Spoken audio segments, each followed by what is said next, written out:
Today, mobile apps are everywhere, and the usage of mobile apps in our day-to-day activities has increased drastically in the last decade. Today, there are apps that allow you to pay your bills, share a post on social media, or watch videos, all directly on your mobile device. So what's the common thread across these tasks? Well, they all involve the transfer of data. By the end of this video, you'll have a stronger understanding of why data matters in mobile apps. This includes knowing at a high level how it is accessed, stored, and protected. The growth of the global mobile application market is so strong that it's anticipated to reach a value of more than $500 billion by the year 2030. This makes sense as people use mobile apps across numerous facets of life, including health, finances, entertainment, education, social media, and many more. This means that you as a developer will be in demand as a mobile app developer, especially if you're a good one. Have you thought about all the work that goes into developing such applications, which are used by millions worldwide? You may be aware that user interface is one aspect of it, as people prefer mobile apps which are user-friendly and intuitive. But another important aspect is data management. Managing, maintaining, and storing data is an important aspect of developing mobile applications. It comes from different places and takes various forms. Your app might hold local data within itself, or it may fetch data from servers or third-party libraries and then render it within the app. The data could also be stored in a database to which the app reads and writes data. As your mobile application grows, it helps to be more intentional about how your data is flowing within the app and how it is stored and managed efficiently. Once you have all this data in your application, there then comes the topic of security. This could be sensitive data for your users, and securing it would be crucial to a successful mobile app. Users want to be sure that their data is protected and cannot be tampered with when they are using a mobile app. For example, if you are logged into a banking application, you are trusting the app with sensitive data such as account numbers, usernames, passwords, and so on. Wouldn't you want to feel confident that this data is secure?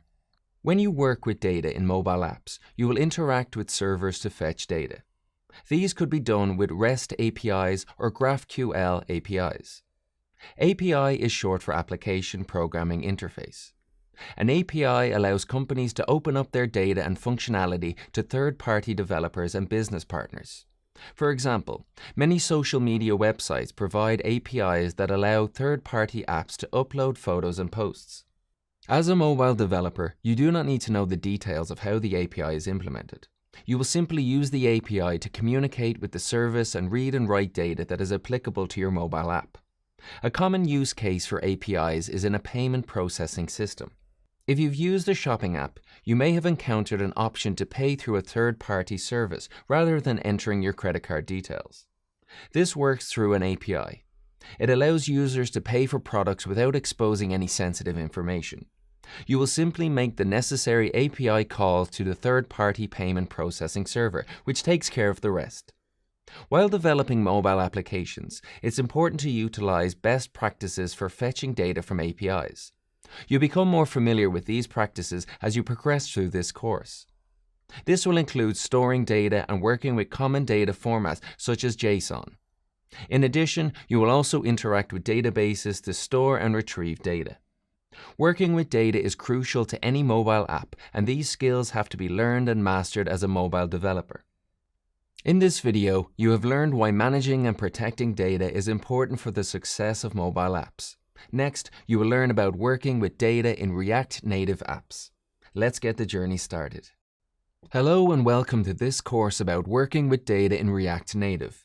At this point, you probably know quite a bit about what it takes to create a mobile app in React Native, including styling it and adding interactivity. But you should know that creating content is just one part of the app equation. In order to make an app successful in the real world, you also need to account for how it handles data. This means much more than just displaying information on screen. You also need to consider such aspects as where data is stored and how it is retrieved, what is done to make data transfer smooth and efficient, and how sensitive data is kept secure and protected. Fortunately, you're in the right place to learn more about all of these. So, let's find out what knowledge you can expect to gain by the end of this course. In the first module, you'll be introduced to REST APIs, which are an approach for establishing communication between applications and web services. You'll start with a recap of how requests and responses work in HTTP and HTTPS before learning about the key characteristics of REST APIs, as well as the tools available for making use of them. You'll also discover best practices for using REST APIs, particularly in regard to security and authentication and access control. In the second module, you'll go deeper into how REST APIs apply to React Native specifically. This will include the procedures for working with HTTP requests and responses in React Native and how to utilize the JSON data format to perform these procedures. The next module will shift your focus to databases and SQL. You'll become familiar with databases as a general concept in addition to the usage and syntax of SQL. After that, you'll tie everything together and find out how to build tables in databases and work with data in SQL. Once you reach the fourth module, you'll become familiar with two additional tools to help you work with data in React Native. These are Async Storage, an asynchronous data storage system, and SQLite, which is a popular database management system. Finally, you'll be guided to apply all your knowledge in the last module by creating a menu app for the Little Lemon restaurant, which displays information retrieved from the network server. You'll also provide feedback on your classmates' projects, since this is a peer-reviewed assignment. There are many videos in the course that will gradually guide you toward your goal of becoming a developer. Watch, pause, rewind, and re-watch the videos until you are confident in your skills. Then consolidate your knowledge by consulting the course readings and putting your skills into practice during the course exercises. Along the way, you'll encounter several knowledge quizzes where you can self-check your progress. And remember, you're not alone in considering a career as a mobile developer, which is why you'll also work with course discussion prompts that help you to connect with your classmates. It's a great way to share knowledge, discuss difficulties, and grow a network of contacts in the web development world. Some of the terms and concepts mentioned in this video may seem unfamiliar now, but by the end of this course, you will have a better understanding of what they mean and why they're important. With that, let's get started. By now, you know that HTTP stands for Hypertext Transfer Protocol, and that it's one of the most widely used communication protocols for transferring data across the internet. Let's briefly refresh your memory of HTTP and HTTPS before diving into more complex topics. In this video, you will learn about how HTTP and HTTPS work, HTTP methods, HTTP requests and responses, and finally, HTTP status codes. When you browse web pages, view images, or submit a form, your data is transmitted using HTTP or a secured version of it, which is called HTTPS. But how does that transmission work for HTTP and HTTPS respectively? Communicating over HTTP requires at least two parts: the client, who requests some information, and the server who responds to this request and serves the content. HTTPS is the secured version of HTTP, which makes it better suited to instances where security is a concern. But let's find out how this works. With HTTPS, the client's computer encrypts data before it starts its journey to the server. The server then decrypts this client-side data and processes it. But the web server also encrypts the response data and sends the encrypted content back to your browser. Your browser then decrypts the response and displays it. Since the content is encrypted, it is more secure and very difficult to steal or retrieve information from it. For submitting sensitive data, like credit card information, it is always preferable to use HTTPS to make sure the data is secure. Now, let's move on to some common HTTP methods. HTTP methods are also called HTTP verbs. There are 5 methods commonly used when accessing content over HTTP. They are GET, which retrieves a resource; POST, used to send data to the server and then create a record; PUT, which updates the whole resource; PATCH, which you use to partially update a resource; and DELETE, which deletes a resource. Next are HTTP requests, which contain different types of information that a user's browser sends as encoded data.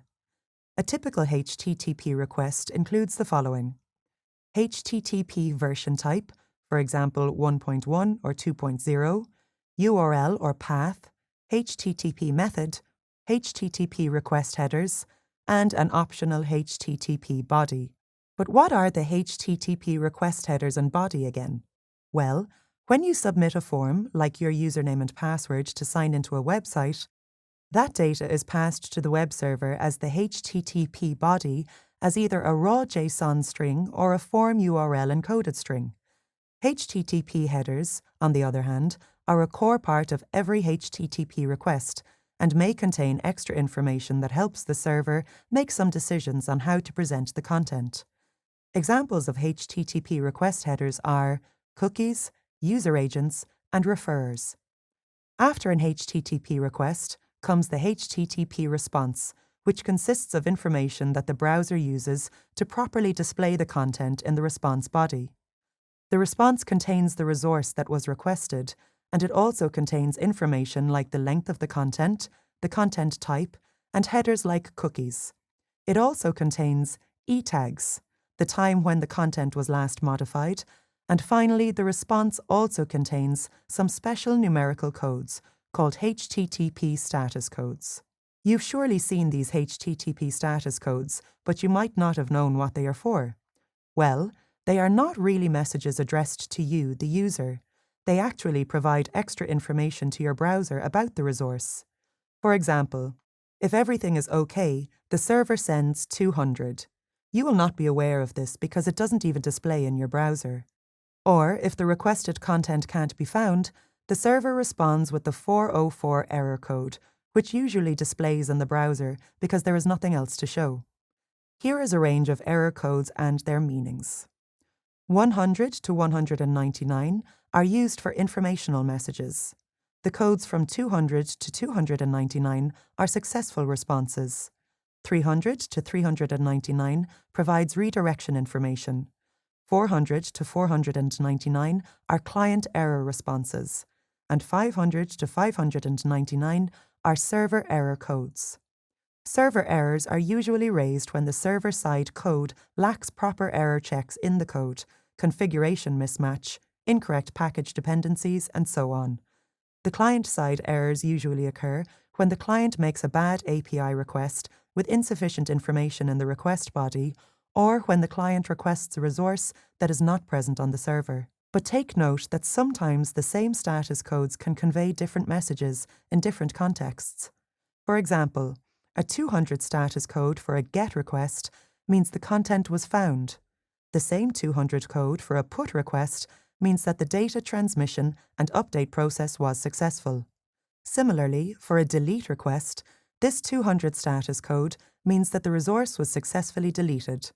Some of the most used status codes are 200 and 201, 303 and 304, 400, 401, 403 and 404, as well as 500. You will learn more about what these status codes mean as you move through the course. And that brings you to the end of this HTTP recap video that refreshed your memory about HTTPS, HTTP methods, requests, responses, and status codes. These are the fundamental concepts that you will use to develop sustainable and manageable APIs. Now that you've had a refresher on HTTP and HTTPS, you are ready to learn about REST APIs. But first, you need to know what is REST. In other words, what makes the APIs RESTful? An API, or Application Programming Interface, is a gateway to back-end data. It allows you to easily access and modify this data. And REST is an architectural style for designing APIs for your project. It is hugely popular among developers because it's much easier to develop and implement than other architectural styles. What works in your favor is that the learning curve isn't steep and you can create production-ready APIs in a short time. But let's not jump too far ahead. You're not quite creating APIs yet. Rather, you are first learning about the basics of REST APIs. REST APIs provide an easy way for you to communicate with the server and access the data that powers your application. But an API is only RESTful if it complies with certain constraints. Let's examine them. It must have client-server architecture, a REST API is always stateless, and it should be cacheable. It should be layered, have a uniform interface, and it might also include code on demand, but this is optional. Let's explore each in more detail. The API should use client-server architecture. There should be a server that is serving the resources, and there should be a client who consumes them. A REST API is stateless. This means that the server does not contain any state of the API client who is making the call, so it cannot identify who is making the request or what their previously requested data was without proper user information. In fact, the state is only saved on the client machine, not on the server, and this influences what you should include in your API's endpoints or URL paths, but more on this later. The API should also be cacheable. This means that responses can be saved by a web browser or a server or any system. This caching process can help to reduce the server load by using the API result from the cache, instead of making an actual request to the server every time. Layered means that the entire system architecture can be split or decoupled into multiple layers, and you should be able to add or remove a layer at any time. The following diagram will make this layering more understandable. Layers of a RESTful API system could include a firewall, load balancer, a web server, and a database. Let's move on to the constraint of having a uniform interface.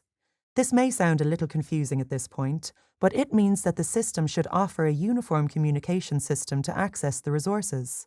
For example, there should be unique URLs for each resource. There should also be a unified way to modify or proceed further with a resource from the API result or representation in a standard XML or JSON format. Lastly, code on demand means that the API may deliver some business logic or code that the client can run to further improve the response result. To understand this code on demand feature, consider the following script tag that loads some JavaScript code from an API endpoint of the Little Lemon restaurant. Once loaded, this script can display any special menu items for that day. For now, these 6 constraints are just theoretical. Do not let them confuse you. Once you start developing your APIs, these terms will become clear to you.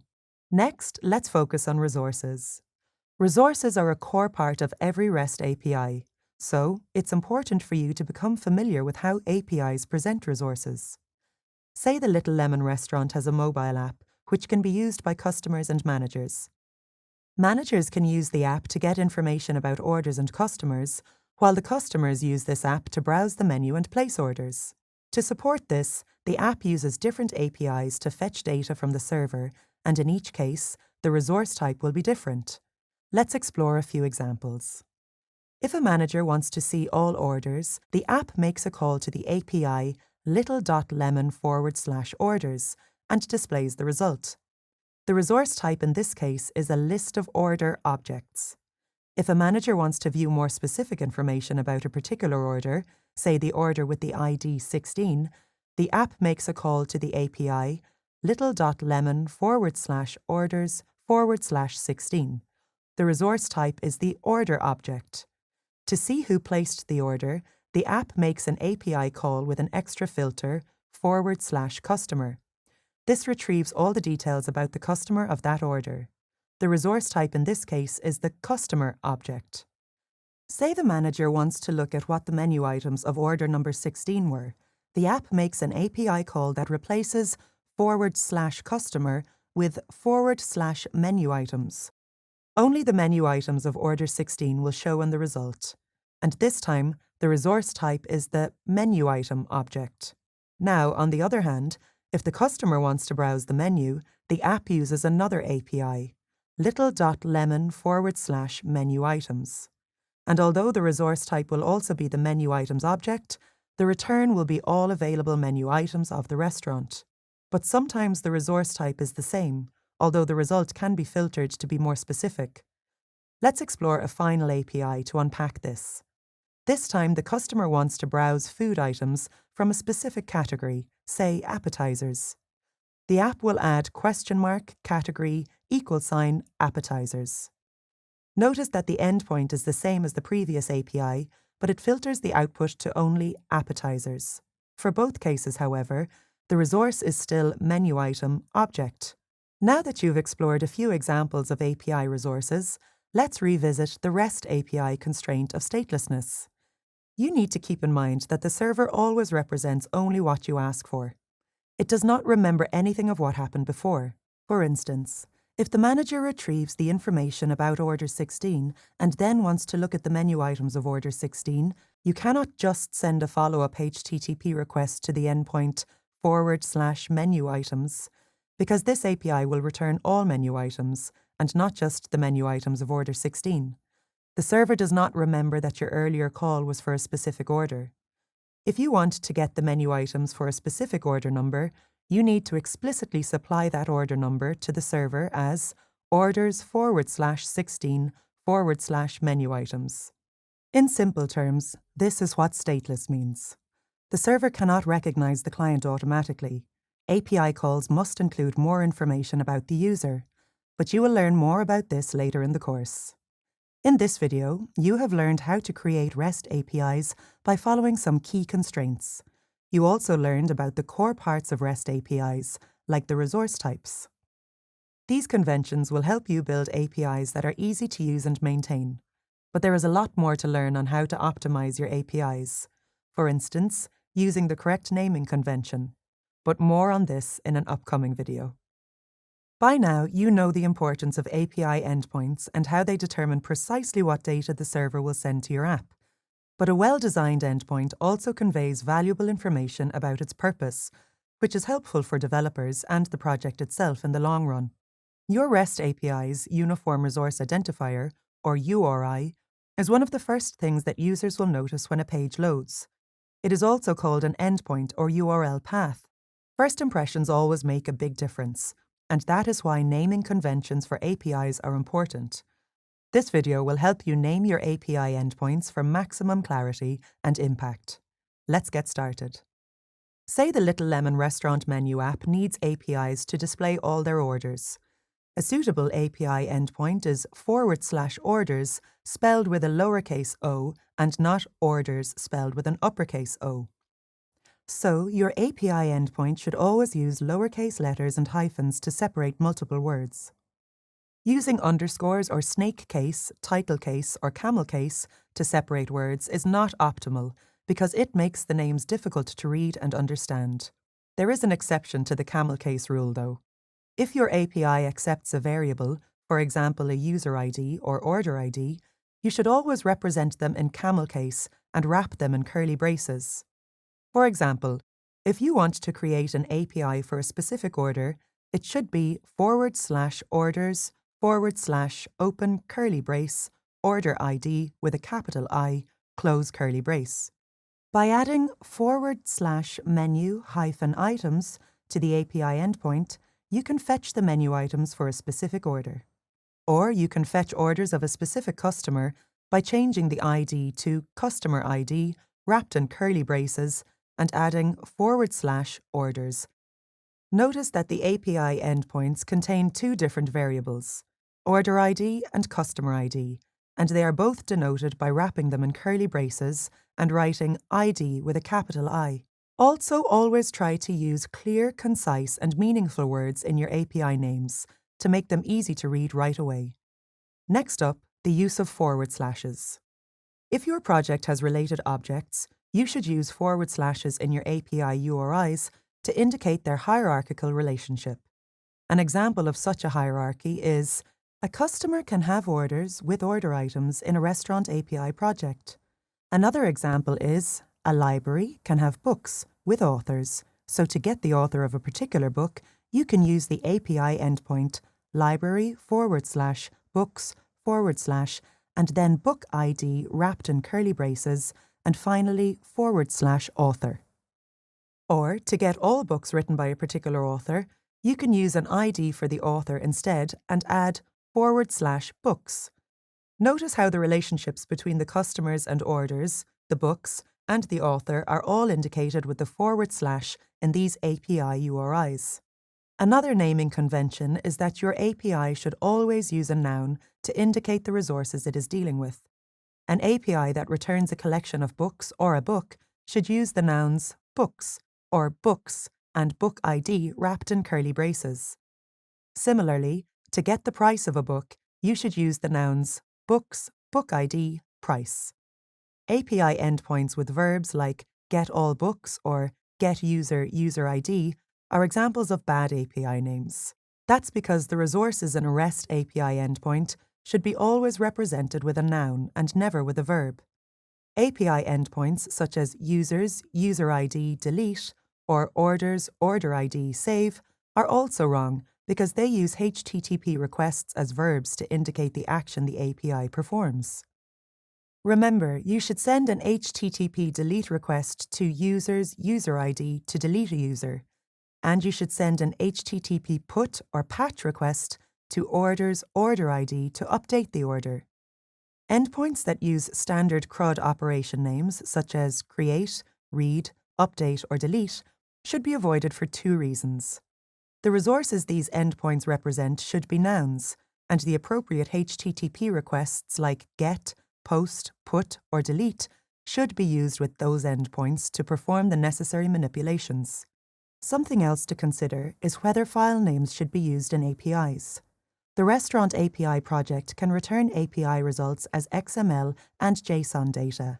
So the question is, can you design your endpoints as orders, order ID.json to get the JSON data, or perhaps orders, order ID.xml for XML data?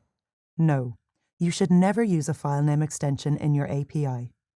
To solve this problem, you should accept the expected data format as a query string parameter. So, if you want the output in a JSON format, you can add $format $JSON to the API endpoint. And for XML, you can use $format $XML at the end. Similarly, to deliver a minified version or source version of a JavaScript file, you use API endpoints like /assets, /js, /jQuery, /3.6.0, /min, or /assets, /js, /moment, /2.29.4, /original. But what if you need to filter a collection or perform a search? For instance, the Little Lemon restaurant has many items on its menu, but you are only interested in appetizers. To filter the results, you should always accept the data as a query string parameter. In a URL, everything you send after a question mark is a query string. Remember, the API endpoint menu items returns all menu items. But to only get the appetizers, you should pass the category name to the endpoint as category appetizer. Consequently, if you design APIs that can be filtered this way, other developers on your team will derive that to get a list of mains or desserts, they can change the endpoint to category main or category dessert.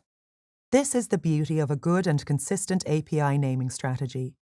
Another best practice is that when you share your API endpoints with your team or the public, you should never add a trailing slash to the end of the API endpoint. What this means is that API names that end with a /, like orders, order ID in curly braces, followed by a / is bad practice. So is sports, basketball, teams, followed by another / at the end. Simply end the API without the / at the end. So, if you want to become a fluent backend developer, you need to pay attention to your endpoints and make sure you use well-designed and user-friendly APIs. Let's recap the best practices discussed in this video. Use lowercase URI formatting. Indicate hierarchical relationships with a /. Use nouns for resource names. Avoid file name extensions. Furthermore, use query parameters for data types and don't use a trailing slash. Finally, always follow a consistent naming strategy and standard API naming conventions. Well-chosen names for API endpoints can significantly improve an entire project by making it easier for other developers to use your APIs. And now you are well on your way to creating good API endpoint names. If you want to work quickly and efficiently as a developer, you need the right tools. For example, an intelligent code editor can help you develop more rapidly and become more competent. In this video, you will learn about a few command line and graphical tools that you can use to play around with your APIs. You will also explore a practical demonstration of how to test APIs in Insomnia. These tools are a cross-platform, so you can use them on Windows, macOS, and Linux. You will be using some of these tools, like Insomnia, throughout this course, so it's important to learn about them now. Let's get started. First is curl, a well-known tool for developers who want to make HTTP calls from the command line. It is available for all major operating systems, but it doesn't have a graphical tool. To use curl, simply open your PowerShell in Windows or the terminal in Linux or Mac OS, type curl and hit enter. Curl makes it easy to send HTTP GET requests. For example, simply add the API URI after curl. This command sends a HTTP GET request to Postman Echo, a service from Postman, to display the headers and request body sent to it. Pretty useful for testing API calls. It works slightly differently for a POST request. This time, add the request body using -d and the HTTP method name, which is post, preceded by -x. The second tool is Postman, which has cross-platform desktop tools that make it easy to test and debug APIs. With an advanced graphical interface and a web version, Postman is a powerful tool for API development. With Postman, you spend less time fiddling with API details and more time building the perfect API. You can explore their website in the additional resources for more information and learning materials. Another important tool is the Insomnia REST client, a powerful REST API client used to store, organize, and execute REST API requests. Insomnia is free, cross-platform, and comes with a very user-friendly interface. You can download and install Insomnia for your operating system from the link provided in the additional resources at the end of this lesson. Note that there's only a desktop version for Insomnia. In the rest of this course, you will be using Insomnia to play and interact with the APIs you build. Let's examine how to use it. Insomnia is a great tool for playing with APIs. All requests in Insomnia will be saved in a request collection. To get started, click on the Create button in the top right corner and select Request Collection. Give it a name, like First Collection, and click on Create. Now you are inside an empty collection. To create your first API request, click on the plus icon on the left sidebar and select HTTP request. You can also do this by pressing Command+N on Mac OS or Control+N in Windows and Linux. You can double-click on the default request name New Request and change the name to something more personal, like First Request.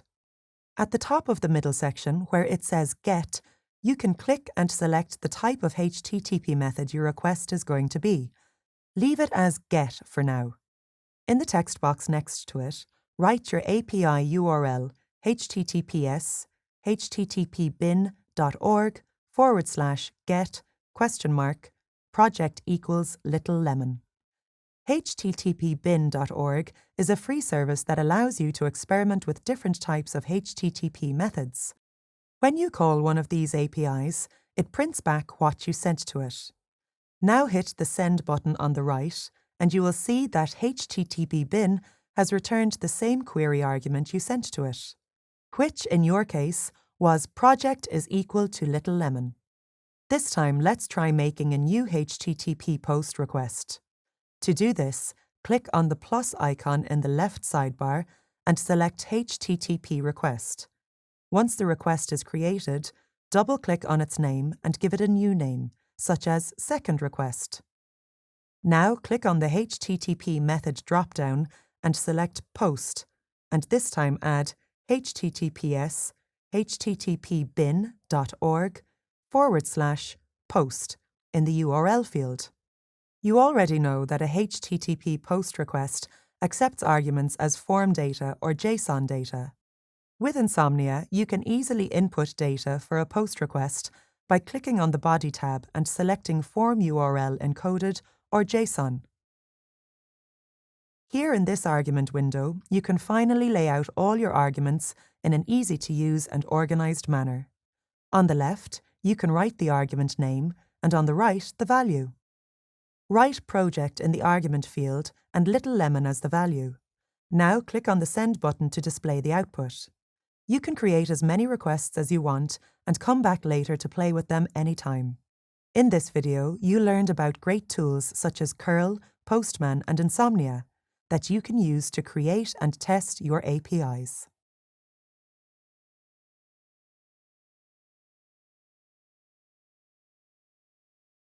Creating a REST API is straightforward, but to make it robust, reliable, and perform well under loads, you need to spend time planning the architecture. And that's where this video comes in, because you will learn about REST's essential best practices that every API developer should know. First is KISS, which stands for Keep It Simple, Stupid. What this means is that you shouldn't try to perform too many tasks with one API. A single API should do one specific job and do it well. For example, for the Little Lemon project, the manager needs to update the item of the day, and you want to make this easier for him by creating a new API. One approach is to let the API determine what the previous item of the day was and to remove that status from the item. And then it has to randomly pick one item based on some criteria and set its status as the new item of the day. But this is asking the API to do too many things. And if you randomly pick an item, it might not actually be the most popular item that day, right? A better approach is to create only one API which updates the menu item. Now, when the manager updates the item of the day, a HTTP patch or put call is sent to the API to set the status of the previous item of the day to off. Say item 16 is the item of the day. The API for such a call would be menu items /16 with a HTTP request body with a status set to off. The manager then manually selects a new item of the day, which makes another API call to update its status. A put or patch request is sent to menu items /21 with a status parameter set to on in the HTTP request body. The new item of the day is now item 21. This way, there will be no chance of accidentally selecting the wrong menu item as the item of the day, and you're keeping your API endpoints simple and focused. The next best practice is that you should always provide a way to filter large result sets and rearrange them in ascending or descending order. Using pagination, you can deliver results in smaller chunks. For example, the API /menu items returns all available menu items at once, but a customer may want to see only the desserts or only the main courses. So, your API should be capable of filtering the results. Previously, you've learned that you can accept such filters as query string parameters to retrieve only appetizers or only mains. When building an API, it is always a good idea to enable it to send results in smaller chunks.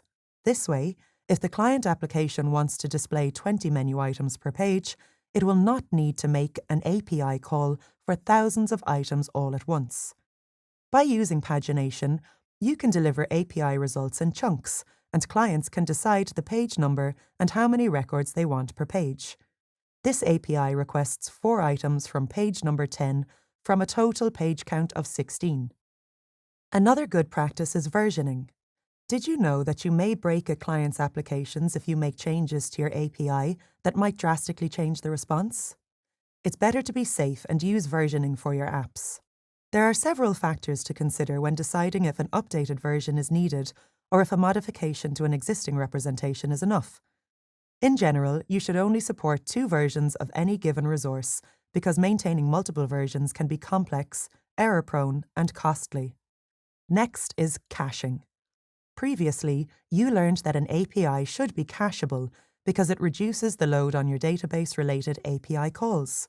You should always implement caching and send relevant HTTP headers in your response. This will minimize the number of calls your client makes to your API. For example, if the mobile app makes a call to the endpoint menu items, you can cache the result the first time it runs, and then serve the cached result every time after that. This way, You can avoid putting a heavy load on your database every time you need to fetch menu items. You will only update the cache when a menu item is modified or added. For instance, if the appetizers menu is requested, but if there are no modifications to the menu items, all future calls to this endpoint can serve the same cached result without communicating with the database, and that saves a lot of computing power. Last is rate limiting and monitoring. If you want to prevent abuse of your APIs, try rate limiting. This limits the number of times someone can call your API in a period of time, like per minute, hour, or day. Some people even limit their APIs per 30 days. What about monitoring? You should monitor latency to make sure your clients are getting the best possible response time. If you are looking to get the most out of your API, it is essential to also monitor status codes. By keeping an eye on 400 to 499 and 500 to 599 codes, you can assure that your API runs smoothly and identify any potential problems early on. Monitoring network bandwidth is also important to know if someone is abusing your API. It's important to keep your API healthy, performant, and sustainable, and you can do so by following the guidelines and best practices outlined in this video. These included keeping things simple, filtering, ordering and pagination, versioning, as well as caching and rate limiting and monitoring. By keeping to these best practices and standard rules for creating sustainable APIs, you'll be designing great APIs in no time. By now, you should know the best practices for developing APIs, but there is another important aspect of APIs to consider: security. The core purpose of APIs is to make your data more accessible, not just for your apps and websites, but also for third-party clients. This way, your data becomes even more useful. But don't forget, because APIs are publicly available, they may pose a risk to your back-end services. Essentially, APIs give third-party apps access to your server and database. That is why it is crucial to secure APIs.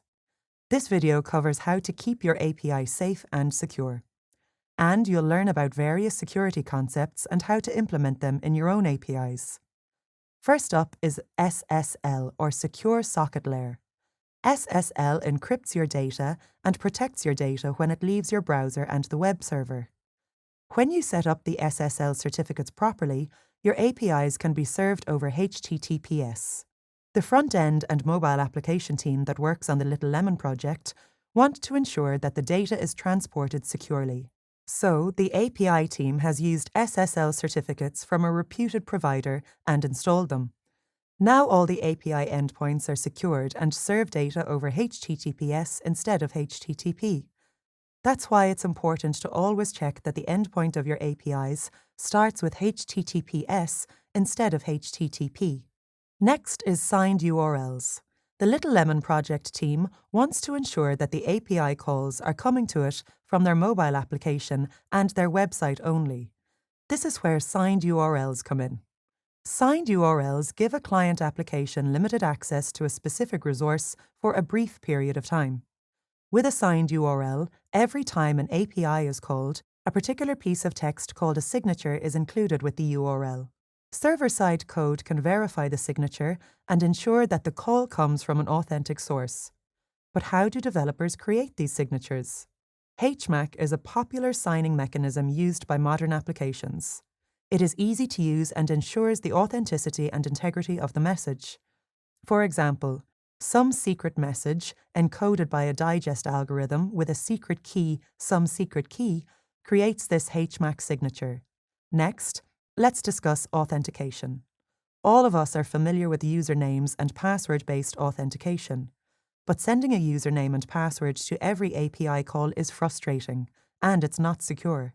So, the Little Lemon team prefers using token-based authentication over HTTP-based authentication when securing its API, because basic authentication requires users to send their username and password in every call. With token-based authentication, the user sends their username and password to the sign-in URL and then receives a unique token in text form. After that, every API call will include this token as a HTTP header. The server-side code can check the token, extract the information hidden in it, and match it with an existing user. After this verification, the rest of the work is performed on behalf of that matching user. To create this token, you can use an ad hoc policy from the back-end framework you're using, or you can use something more industry standard like JSON Web Token or JWT. You will learn more about this later in the course. Next, you need to know that there are a couple of popular HTTP codes involved during the authentication process that you should be aware of. 401 means unauthorized. In this context, unauthorized means the username and password don't match, so the server cannot continue further. And then there is 403, which means forbidden. This is an interesting code, and it means that your credentials are valid and you have successfully identified yourself, but you don't have the authority to perform the action. Last is the cross-origin resource sharing or CORS policy and firewalls. When you design an API, you can accept calls from everywhere, or by configuring the CORS headers, you can only accept calls from some specific domains. And finally, another security measure that you can use is firewalls. If you want to ensure that only specific IP addresses can access your API, you can use a firewall application on your server. In this video, you have learned how to protect your APIs. Security is an important consideration when designing APIs, and you are now better positioned to protect your infrastructure and keep your user data safe and secure. The Little Lemon API provides a variety of APIs which allow you to view the details of an order. The output of these APIs may contain sensitive data, such as customers' delivery addresses, which should not be visible to the public. Only manager or delivery crew accounts should be able to access these APIs, and anyone else who tries to access them should be denied. This is where access control comes in handy in an API project. With access control, you can specify which users are allowed to access your API and what data they can see. That way, you can be sure that only the people who are supposed to manage your data can access it. In this video, you will learn about controlling access to your APIs. Roles and privileges are the building blocks of designing an access control system. A role is a collection of privileges, and a privilege is if you are allowed to do a particular task. If you consider the customer role in the restaurant project, it is made of the following privileges. Customers can browse menu items, add menu items to the cart, place orders, add food reviews, and browse their own orders. On the other hand, someone with a manager role will be able to do the following: add menu items, edit menu items, delete menu items, and browse all orders. Managers can also browse customer data, assign orders to the delivery crew, and browse transaction data. And the delivery crew will only be able to perform the following tasks: browse orders that are assigned to them, and update the status of an assigned order. There can be several roles like these in your project. For example, administrators, senior managers, HR accounts, and so on. Each role has a collection of carefully thought-out privileges. The more detailed and specific these privileges are, the better the access control system you can design for your API project. You have probably heard about the term authorization before. It is just another word for access control. Keep in mind that authentication and authorization are two different things. Authentication gets you in, and authorization allows you to do something after authentication or prevents you from doing it. In a real-life project, a user can perform multiple tasks from different roles. For example, the general manager of the Little Lemon restaurant should be able to perform everything an accountant, HR representative, and a normal manager can. So how can you deal with such issues while designing the API? You can create one role and assign all the essential privileges to it. So, a manager will have all the privileges an accountant has. Then you can update or edit these privileges from time to time as needed. This makes it easy to keep your roles up to date and tailored to your needs. The second approach is that one user can have multiple roles. Task-specific roles make it easy to assign the right privileges to the right people. So, your accountants will only have access to accounting features, while your HR team will only have access to HR management features. And there's also a manager-specific role with relevant privileges. This way, you can assign all three roles to the general manager, and they will be able to perform every task an accountant, a HR, and a manager can do. And if you assign a new privilege to the accountant role, the general manager will automatically have that privilege added to their role. API design is not complete without effective access control. By taking the proper time to design and plan out your privileges and roles, you make life easier for developers and avoid costly debugging and refactoring down the road. A well-designed API access control system is an asset for the whole project. It saves time and money in the long run. Up to this point, you've learned quite a lot about REST APIs along with best practices for using them. Now, Adrian wants you to start using REST APIs within the Little Lemon mobile app. In order to do this, you'll first need to find out how to interact with REST APIs in React Native to make calls to the server. In this video, you will learn how to do just that. Specifically, you'll become familiar with how you make network calls using the Fetch API in React Native, and you'll discover how HTTP requests are made and how you can handle the responses. There will be many situations in which you will interact with an API from your mobile app to fetch data or make a POST request to a REST API. This may sound like a lot of work, but fortunately, React Native provides a built-in method for making network calls.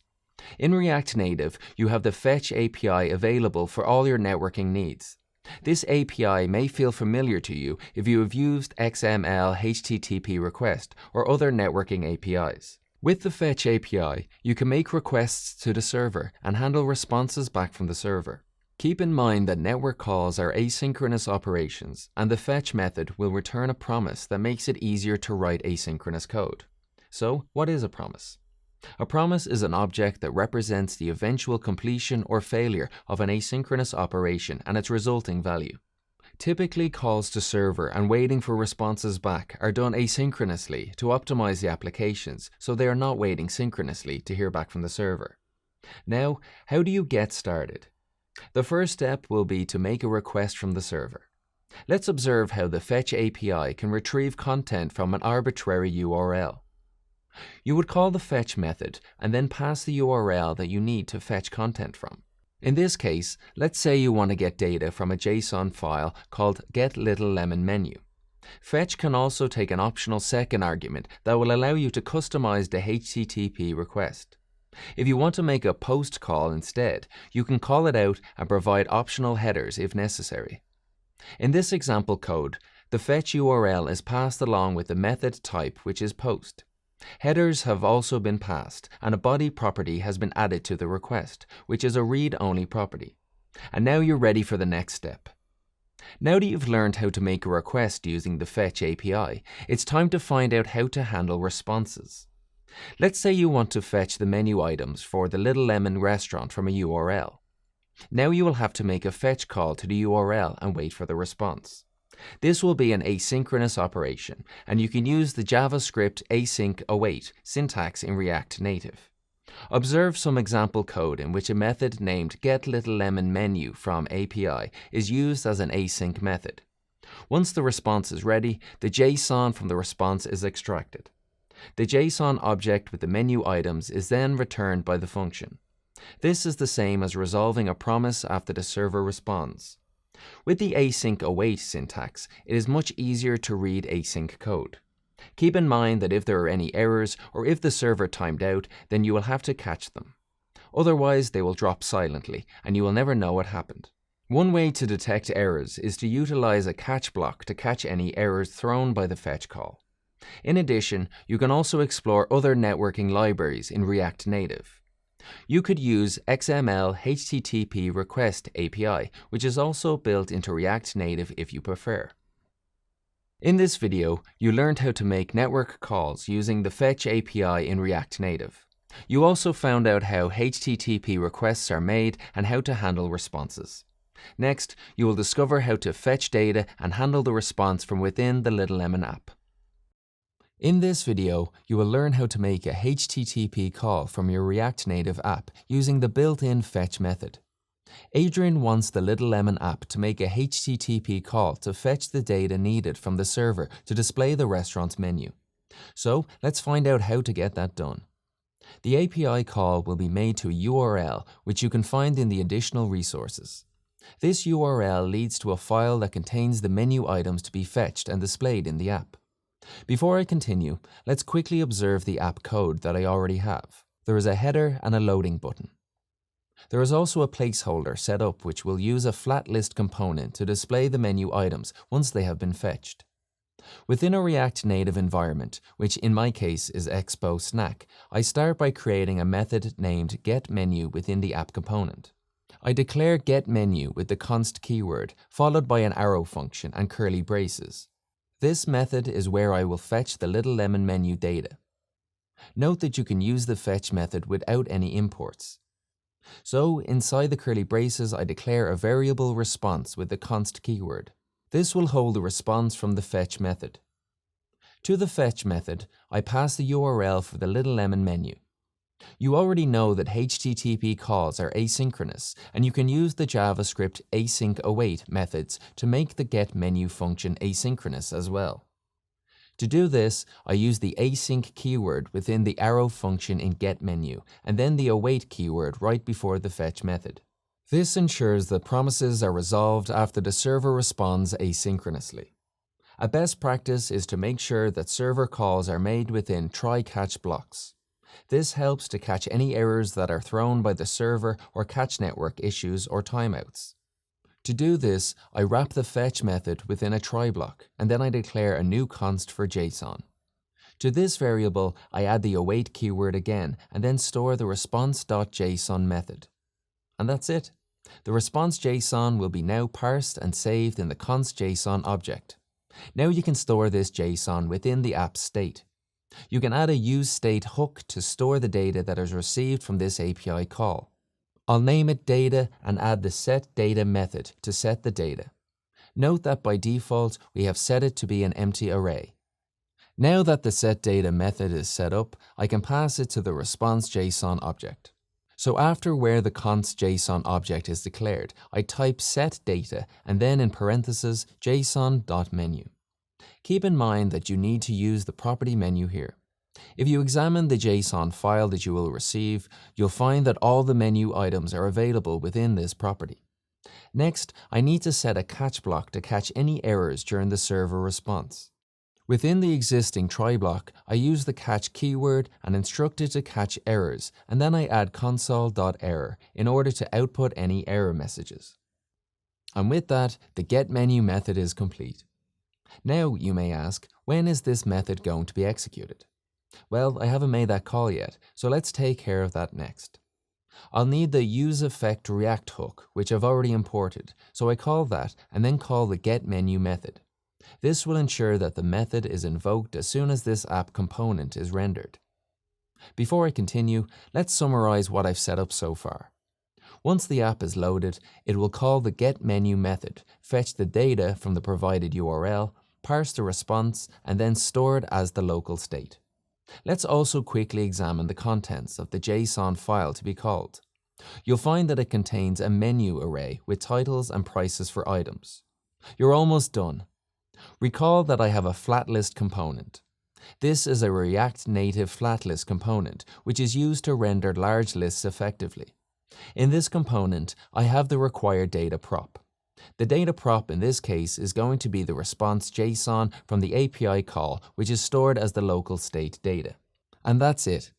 The flat list component then takes this data and renders each item from the list as shown in the renderItem method, an item component that is already coded here. Let's move over to the emulator to examine the output of my code. You'll notice that the emulator remains stuck on the loading indicator.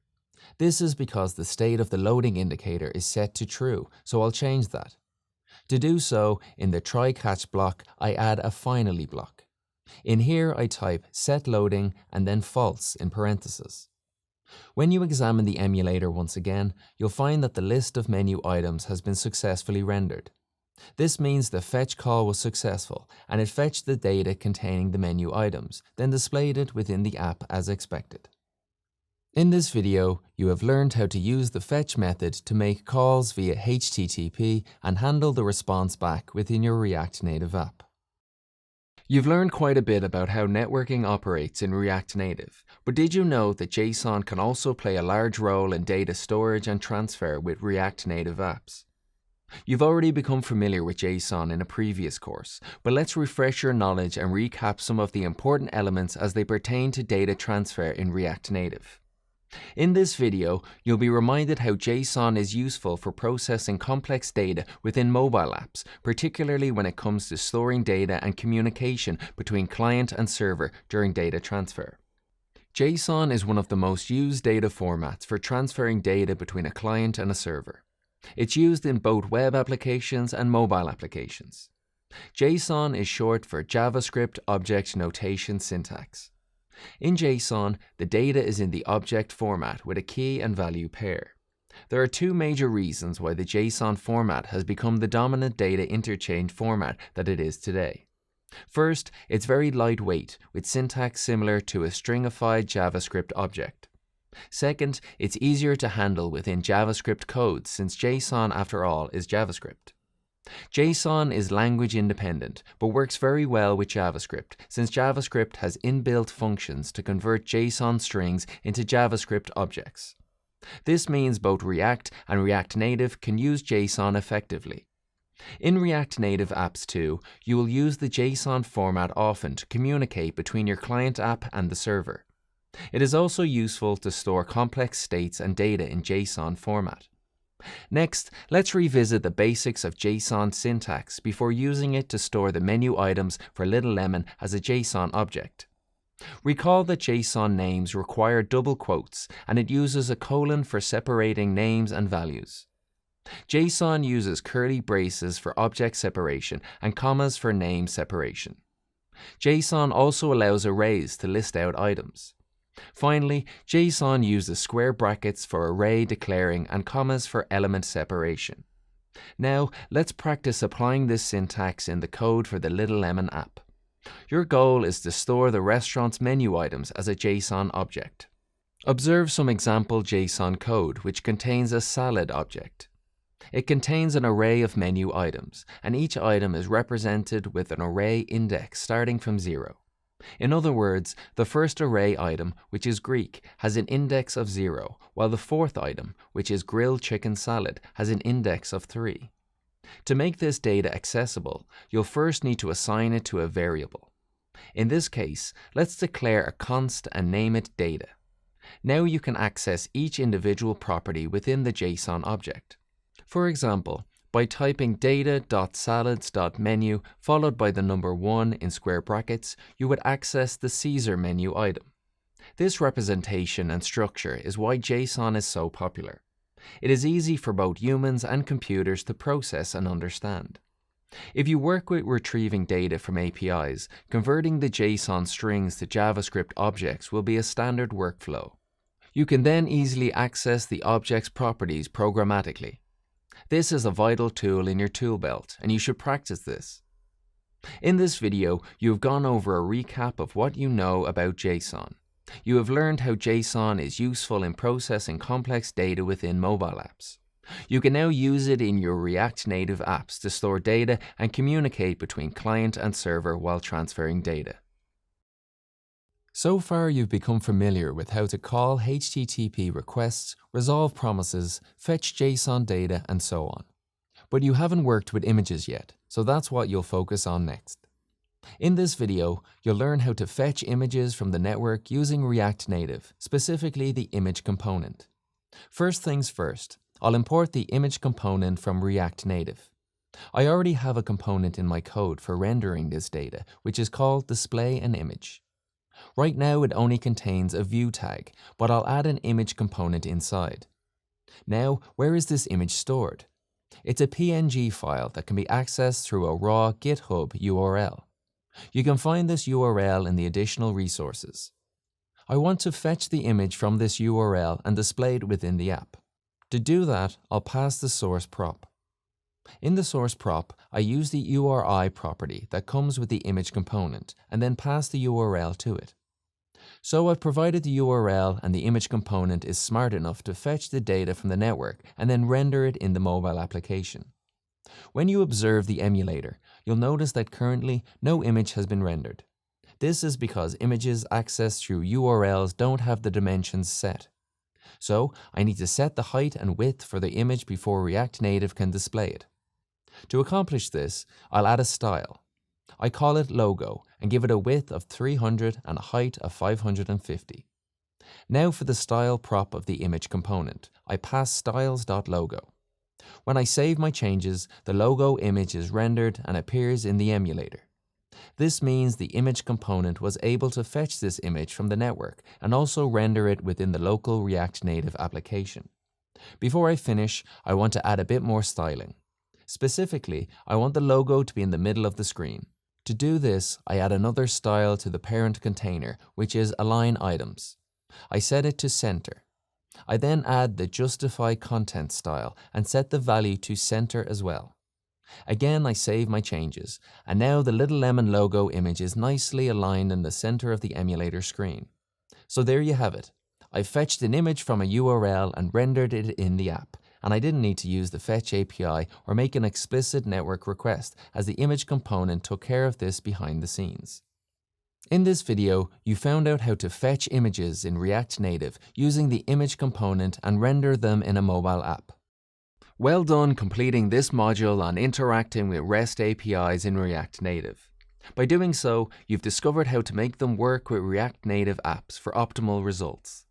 Before you continue to the next module, let's take a few moments to recount what knowledge you've gained.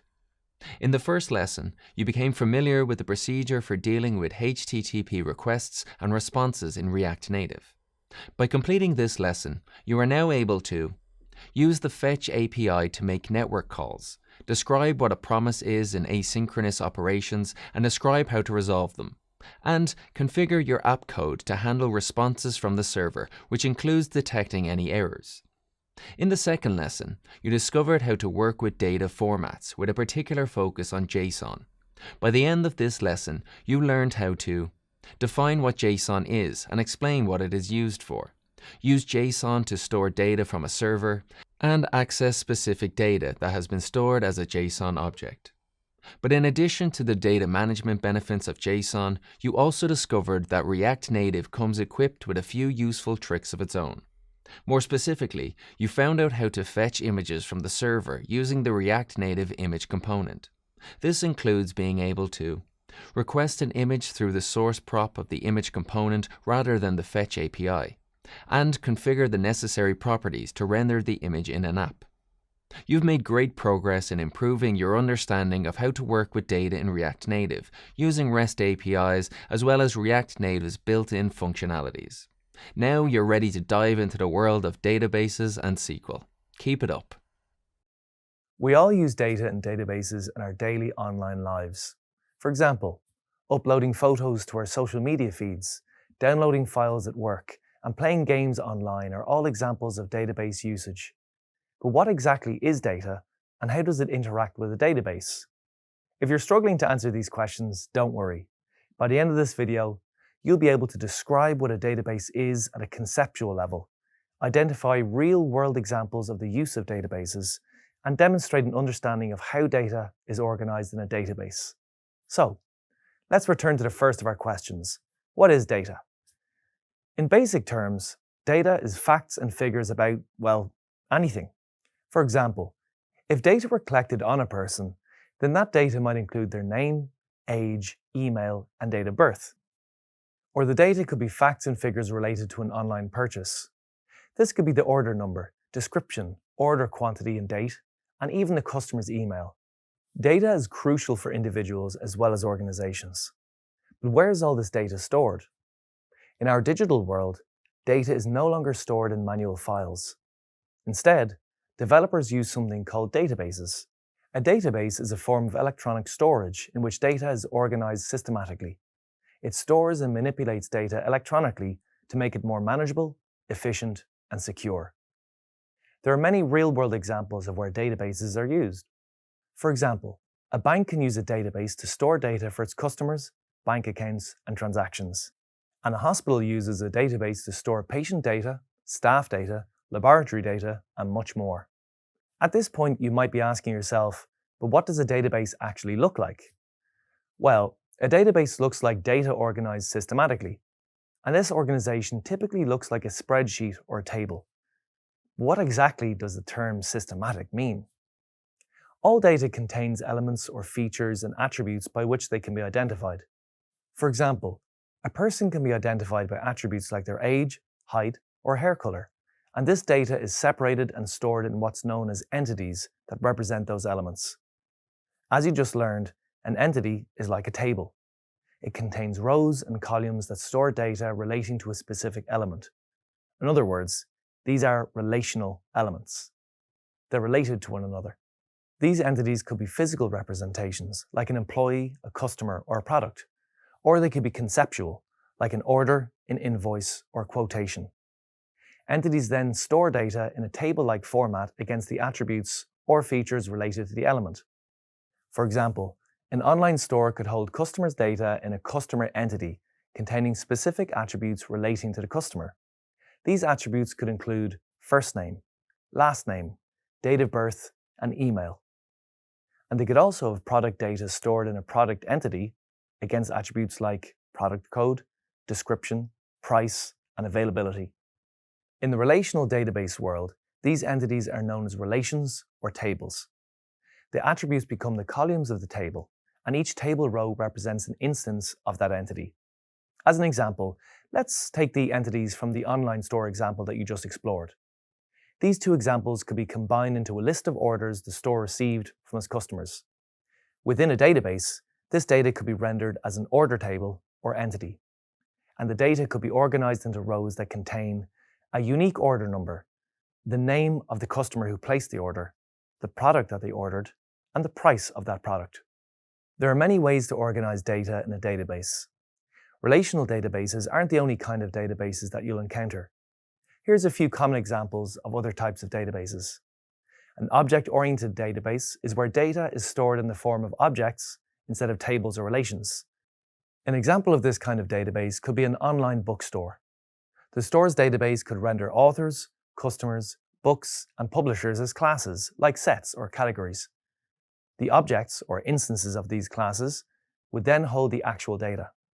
Graph databases store data in the form of nodes. In this case, entities like customers, orders, and products are represented as nodes. The relationships between them are represented as edges. And finally, there's document databases where data is stored as JSON, or JavaScript Object Notation objects. The data is organized into collections like tables. Within each collection are documents written in JSON that record data.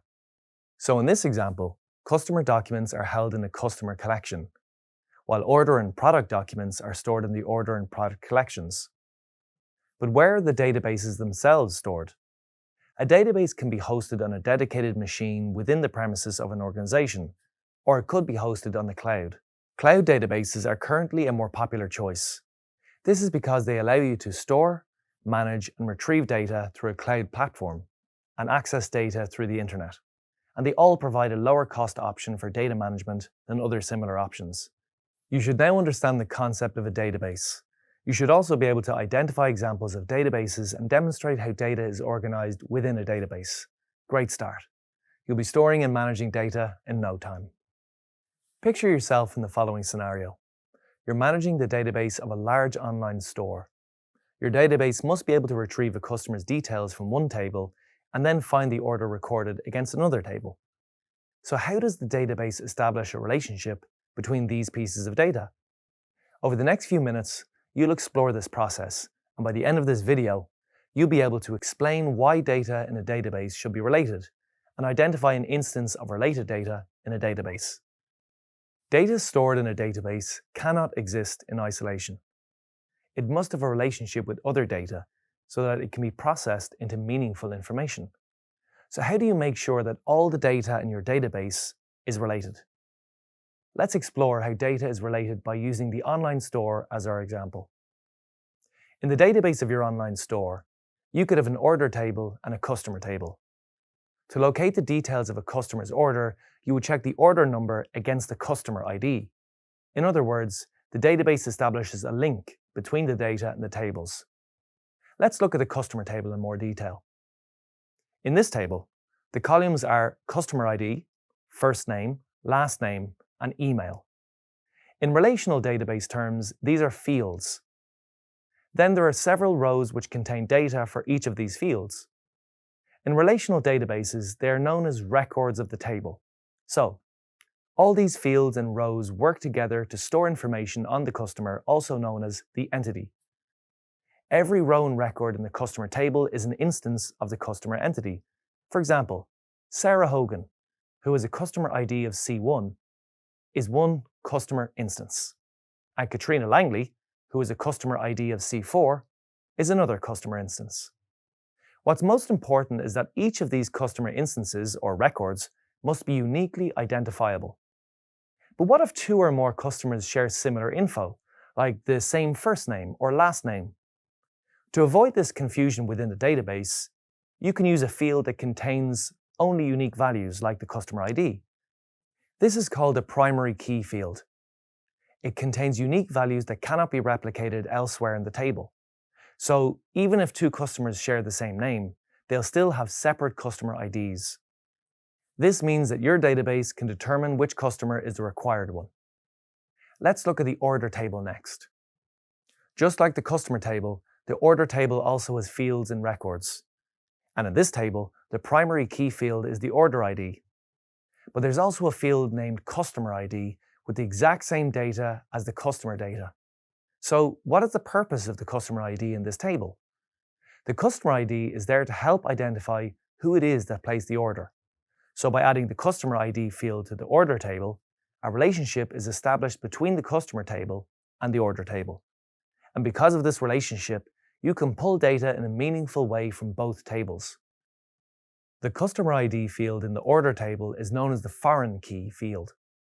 A foreign key is a field in one table that connects to the primary key field in the original table, which in this case is the customer table. So the customer ID is the primary key of the customer table, but it becomes the foreign key in the order table. This way, the relationship is established and the data in these two tables are related. You should now be able to explain the relationships between data in a database and identify instances of related data. Great work. At this stage in the course, you're probably familiar with the basics of databases and how they store and manage data. But it's also important that you know how to interact with databases in order to work with data. You can interact with databases using structured query language, or as it's more commonly known, SQL, also pronounced as SQL. Over the next few minutes, you'll learn how to explain what SQL is and outline the role of SQL in databases. So what sort of interactions do database engineers need to establish with databases? Some of the operations you could carry out in the data might require you to create, read, update, and delete data. These operations are also known as CRUD operations. You might already be familiar with some of these operations. If not, don't worry. They'll be covered in depth at later stages in this course. Let's find out more about SQL. SQL is a standard language that can be used with all databases. It's particularly useful when working with relational databases, which require a language that can interact with structured data. Some examples of relational databases that SQL can interact with include MySQL, PostgreSQL, Oracle, and Microsoft SQL Server. The next question this raises is, how does a database interpret or read and execute instructions given using SQL? A database interprets and makes sense of SQL instructions with the use of a database management system, or DBMS. As a web developer, you'll execute all SQL instructions on a database using a DBMS. The DBMS takes responsibility for transforming SQL instructions into a form that's understood by the underlying database. This was just a very quick introduction to SQL. At this early stage, you should be able to explain what SQL is and explain the role of SQL in databases. In the upcoming videos, you'll learn more about SQL and develop a deeper understanding of the language. Imagine that you've just been hired to create a database for a college. First, you'd need to create tables to hold data in all aspects of the college. Then you'd need to insert data into these tables, and then modify this data whenever something changes. That's a lot of work, but it's all possible with the use of SQL and CRUD operations. Not familiar with these operations? No problem. Over the next few minutes, you'll learn how to explain the tasks that SQL syntax is used for when building a database, and demonstrate an understanding of the SQL subsets and sublanguages. So, let's return to our college database scenario. How can you possibly make all these changes in the database? Well, with the help of what web developers call CRUD operations. Performing CRUD operations is the most common task when working with a database. CRUD stands for create, read, update, and delete. Or in operational terms, create, add or insert data, read data, update existing data, and delete data. Alongside these operations, there are many other things that SQL can do. Depending on what SQL is used for, it can be divided into many subsections or sublanguages. These include DDL, or Data Definition Language, DML, also known as Data Manipulation Language, DQL, or Data Query Language, and DCL, also called Data Control Language. Let's take a closer look at these languages and their commands, starting with Data Definition Language, or DDL. DDL, as the name says, helps you define data in your database. But what does it mean to define data? Before you can store data in the database, you need to create the database and related objects like tables in which your data will be stored. For this, the DDL part of SQL has a command named create. Then you might need to modify already created database objects. For example, you might need to modify the structure of a table by adding a new column. You can perform this task with the DDL alter command. You can remove an object like a table from a database using the DDL drop command. Data Manipulation Language, or DML commands, are used to manipulate data in the database, like inserting, updating, or deleting data. Most CRUD operations fall under DML. To add data to a table, you can use the insert command. This command lets you specify the fields to add data to, along with the values to be inserted. If you need to edit data that's already inserted into a table, just deploy the update command. And you can specify data to be removed by using the delete command. So far, you've learned how to add database objects and manage data within them. So how do you read or retrieve that data? To read data stored in a database, you can use Data Query Language. DQL defines the select command to be able to retrieve data. Select lets you retrieve data from one or multiple tables, letting you specify the data fields that you want based on preferred filter criteria. And finally, you can also use DCL, or Data Control Language, to control access to the database. For example, using DCL commands, you control access to data stored in the database. Grant and revoke DDL commands are used to give users access privileges to data and to revert access privileges already given to users. You should now be familiar with how SQL acts as the interface between the database and its users. And you should also be able to identify SQL operations in sublanguages. Great work. As you might already know, you can interact with the database using SQL. But just like with other coding languages, you need experience with SQL syntax and its subsets before you can make use of it. Over the next few minutes, you'll learn how to create a database using the Data Definition Language, or DDL subset of SQL, utilize the Data Manipulation Language, also known as the DML subset, to populate and modify data in a database, and read and query data within databases using the Data Query Language, or DQL subset of SQL. In order to demonstrate SQL syntax and its subsets, I'm going to show you the SQL commands that can be used to develop a database for college. However, take note that the demonstration which follows will only briefly show each step in the process. You just need to develop a working familiarity with SQL for now. You'll explore the language and its subsets in much more detail later in this program. The first task is to create the database.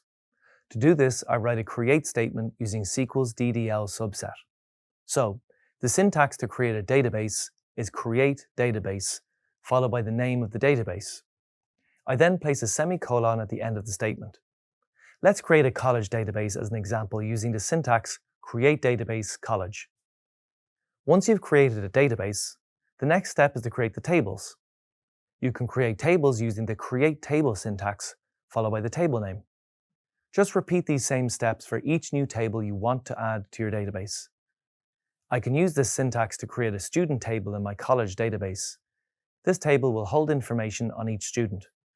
To create the table, I just write create table student. Now I need to populate the table with data. This is where I can use the data manipulation language, or DML, subset of SQL. To add table data, I use the insert into syntax. This inserts rows of data into a given table.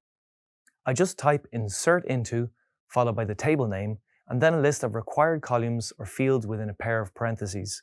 Then I add the values keyword and specify in order the values for each of the fields. As an example, let's add data to the student table in our college database.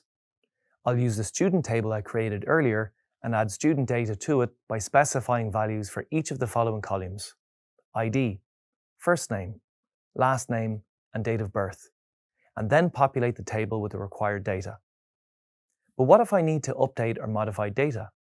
For example, let's say I've input the wrong date of birth for a student. To change this data, I can use the update syntax, which is part of the DML subset of SQL. First, I add the update keyword, followed by the student table name. Then I use the set keyword, followed by columns and values I want to update, written as key value pairings. In this instance, it's the date of birth column and a new date of birth value.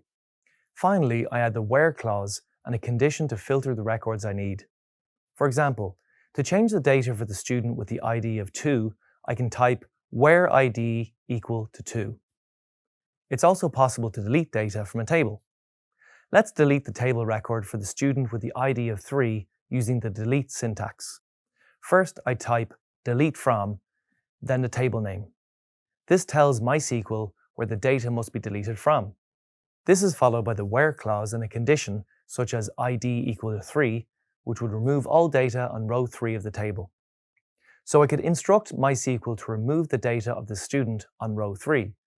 Once I run the statement, the student's data is removed from my table. You're now familiar with how to add, update, or delete data in a database. But how would you read data stored in your database tables? That's where SQL's DQL, or data query language, comes in. The main syntax of DQL is select. As its name says, it's used to select data from the database. A select statement is written using the select keyword, followed by the columns that hold the data you required.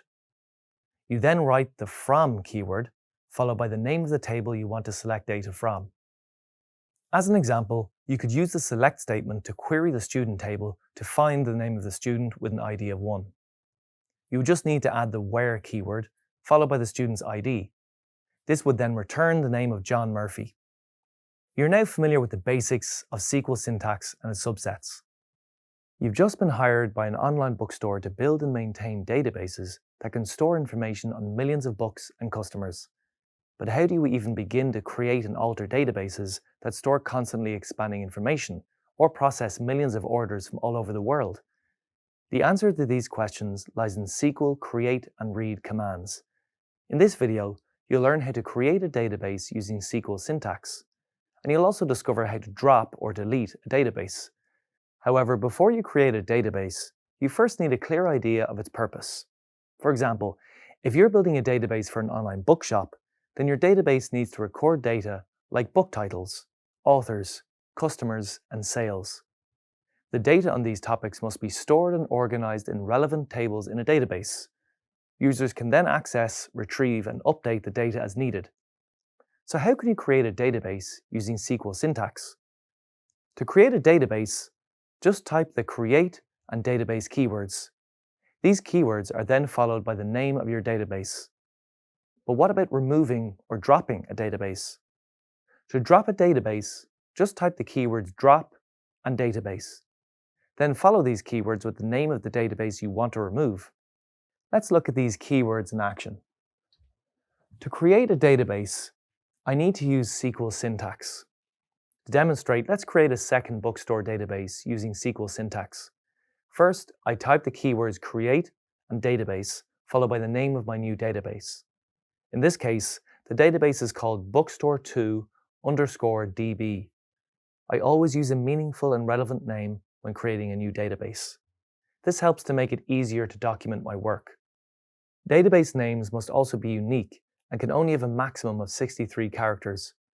If my database name doesn't meet these requirements, then an error message will appear. Finally, I add a semicolon to the end of the statement. Then I run the statement, and the new database bookstore_db2 appears on the left-hand sidebar. So, I've created a second database. I can also remove databases using SQL statements. First, I select the SQL tab. Then I input my query in the code box that appears. I type the keywords drop and database followed by the name of the database I want to delete. In this case, it's bookstore_db. Now I run the query. Then SQL deletes the database. In this video, you learned how to create and delete databases using SQL syntax. Great work. At this stage of the course, you're probably familiar with the basics of how databases store and interact with data. But how do they store all this data and present it in a logical way? In the form of tables. By the end of this video, you'll be able to outline what a database table is at a conceptual level and explain how data is structured in a database table. As you probably already know, the table is made up of rows and columns which hold data, and a table is stored in a database. In a database that holds multiple tables, these tables are known as relations, as they all relate to one another. In a more conceptual or logical sense, a table is also known as an entity. And in object-oriented databases, or OODB, an entity is an object that has attributes that are like columns or fields in a table. So in essence, a table, entity, and object all refer to the same concept. Within every table are columns, also sometimes called fields or attributes. Each column or field has a unique name and data type. For example, I have a table that contains data on employees in a company. The table organizes the data into columns such as ID and role, and each column can hold different types of data like numeric or string. A set of columns or fields form a row. In relational database terminology, a row is known as a record. So a record is a combination of columns or fields that contain data. In my employee table, for example, each row is a single employee record. Let's return to columns for a moment. As you now know, every column has a data type. The data type of a column defines what type of value a column can hold, like integer, character, date and time, and so on. It's up to the developer to decide the data type for each column.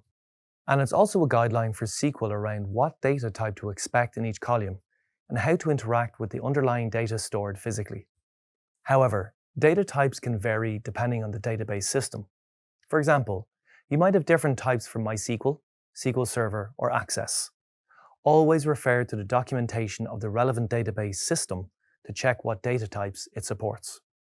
Generally, all database systems support string data types for storing characters in strings of characters, numeric data types to store exact or whole numbers and approximate numbers, date and time data types to store information on date and time, and binary data types to store images, files, and other information. Another important concept related to tables is domains. A domain is the set of legal values that can be assigned to an attribute. Basically, this means making sure that the values a field can hold are well defined. For example, you can only place numbers in a numerical domain, and you can only place characters or strings of characters in a string domain. And each of these domains must include length, values, and other relevant rules that define its function. Each row or record in a table is also uniquely identified by what's known as a primary key. A column in the table that has unique values will become the primary key of the table. In the employee table, for example, the ID column is the primary key as each ID is unique. This is because the other columns could contain repeating values. For example, two employees may share the same name or role. It's also possible for a primary key to be a combination of columns if a single column alone doesn't possess unique values. You should now be familiar with what a database is and be able to explain how it is structured. You should also be able to explain key concepts such as columns, rows, and keys. Great work. You probably know that database tables store data in the forms of columns and rows. But how do you make sure that every column accepts the correct type of data? For instance, that your cost column stores values in decimal, or your product quantity column accepts positive numbers. This is exactly what data types do. With data types, you can determine what kind of data is accepted by each field in your table.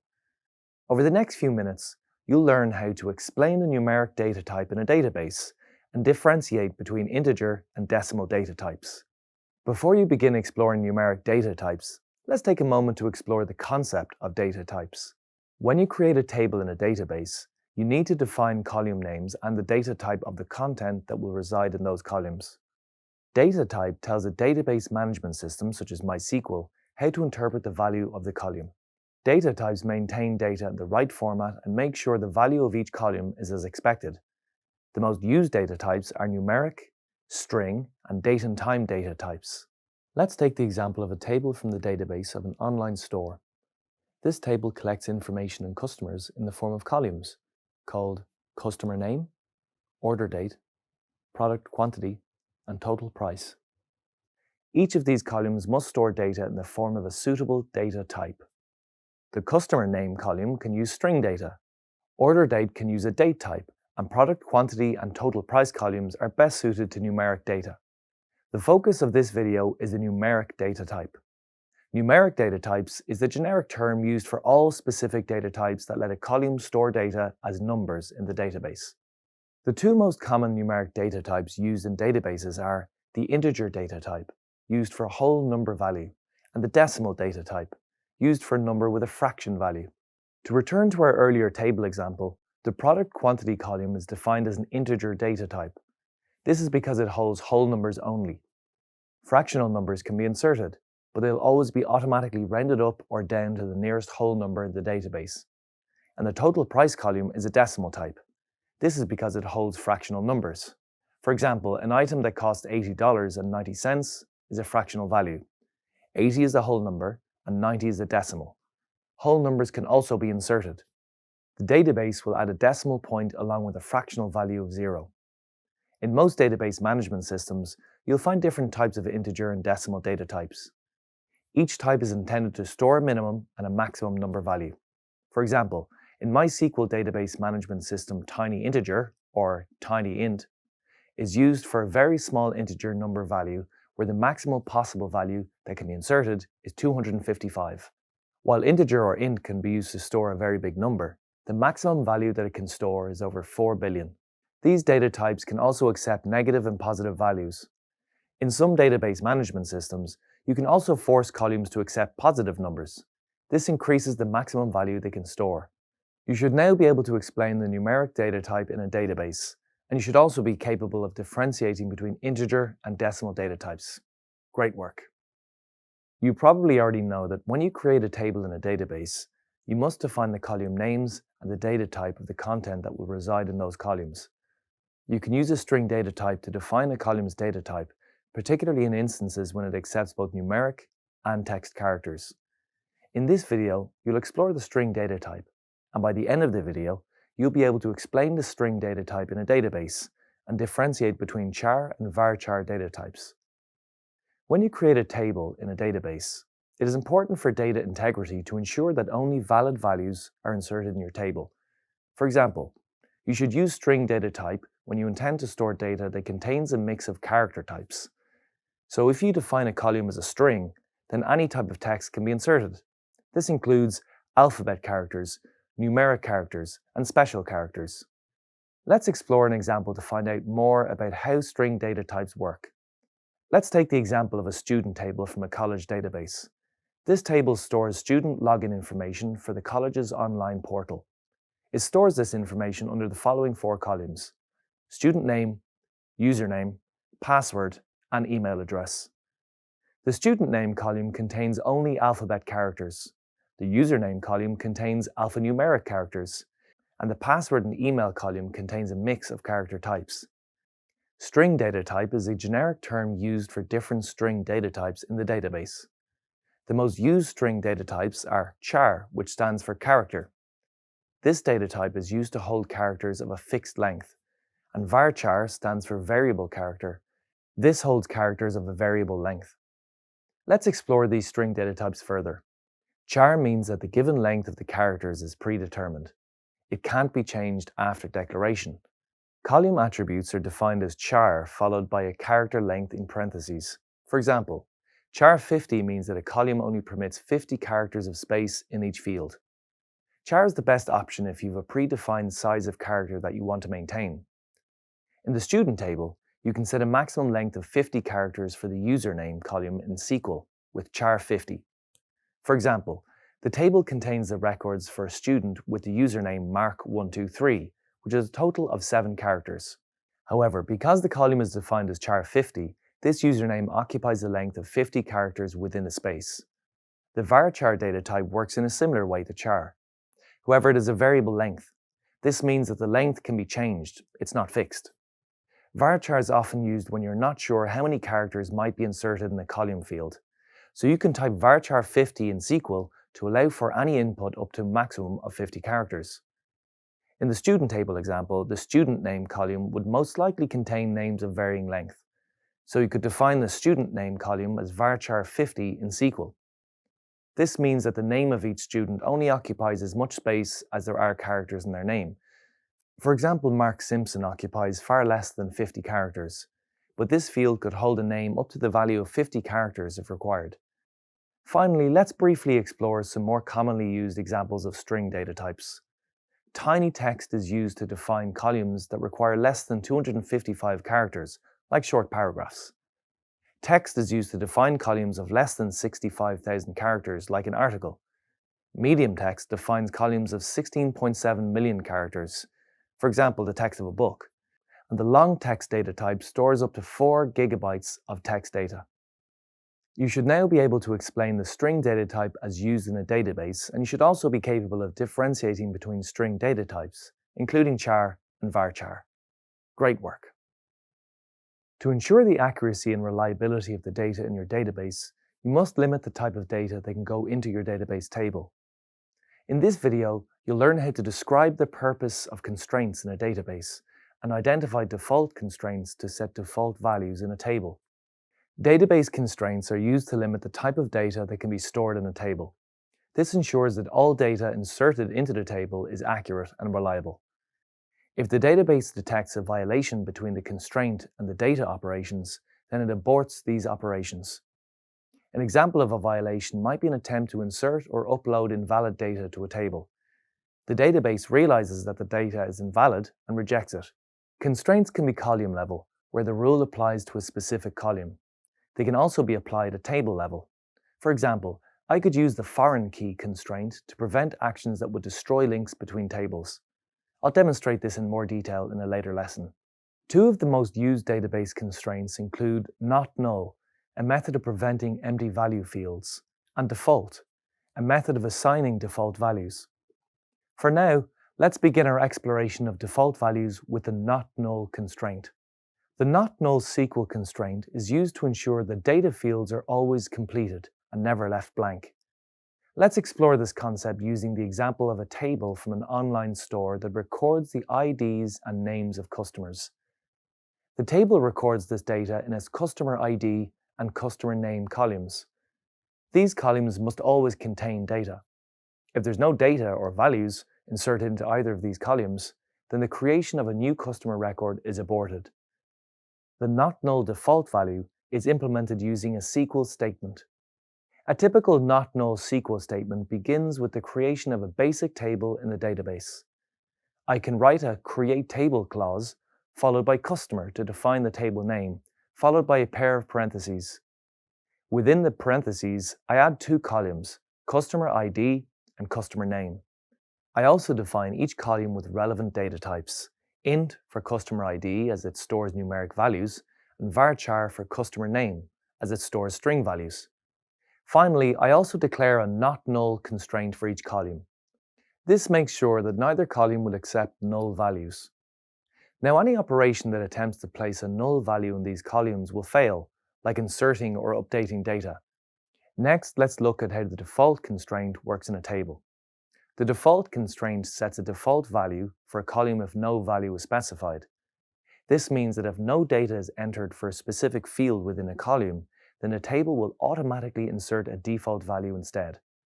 To gain a better understanding of default values, let's look at a table that holds player records for a football club's database.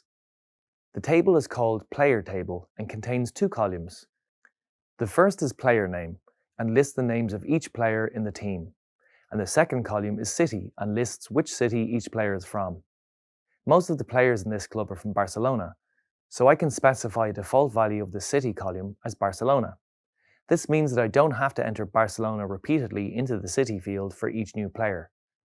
If no value is entered in the table, then each field is automatically filled with the default value of Barcelona. Let's find out how the default command is incorporated into a SQL statement. First, I use the create table commands to create a table, and then call it player. Then within a pair of parentheses, I input the column names, assign a string data type for each, and assign a default value of not null for the name column. Finally, I add the default keyword statement, followed by the default value Barcelona for the city column. Now when I add data into the table for a new player, I don't need to type in Barcelona for players who are from the city. Instead, it will be inserted automatically. You should now be familiar with the importance of using database constraints. You should also be able to explain database constraints as a method of enforcing rules on a column or table level. Good work. Building a database involves working with substantial amounts of data. But how do you organize your data so that you can find exactly what you need and make sense of it? With SQL, you can create a table within your database to hold and organize your data. In this video, you'll learn how to create tables in a database management system using SQL syntax. Let's begin with a look at the SQL create table statement syntax. I begin the statement with the keywords create table to let SQL know that I want to create a new table. I then add the name of the table I want to create. Finally, I add a pair of parentheses. Within these parentheses, I type the name of each column that must be included within the table, followed by its respective data type. Now that you're familiar with the syntax, let's look at it in action. Be aware that before you can create tables, you must already have a database on the server. In other words, you can't build tables if there's no database to create them in. So let's assume that I already have a database ready to work with. In this example, I'll create a customer table in the bookstore database to store customer data, like names and phone numbers.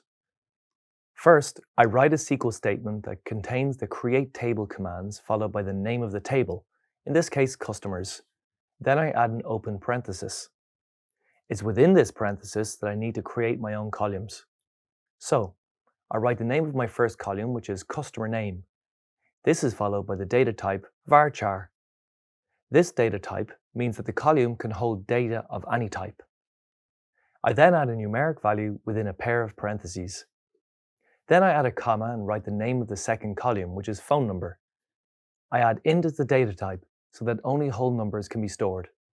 Then I add a closing parenthesis and a semicolon. Finally, I execute the statement. The customers table is now stored in the database.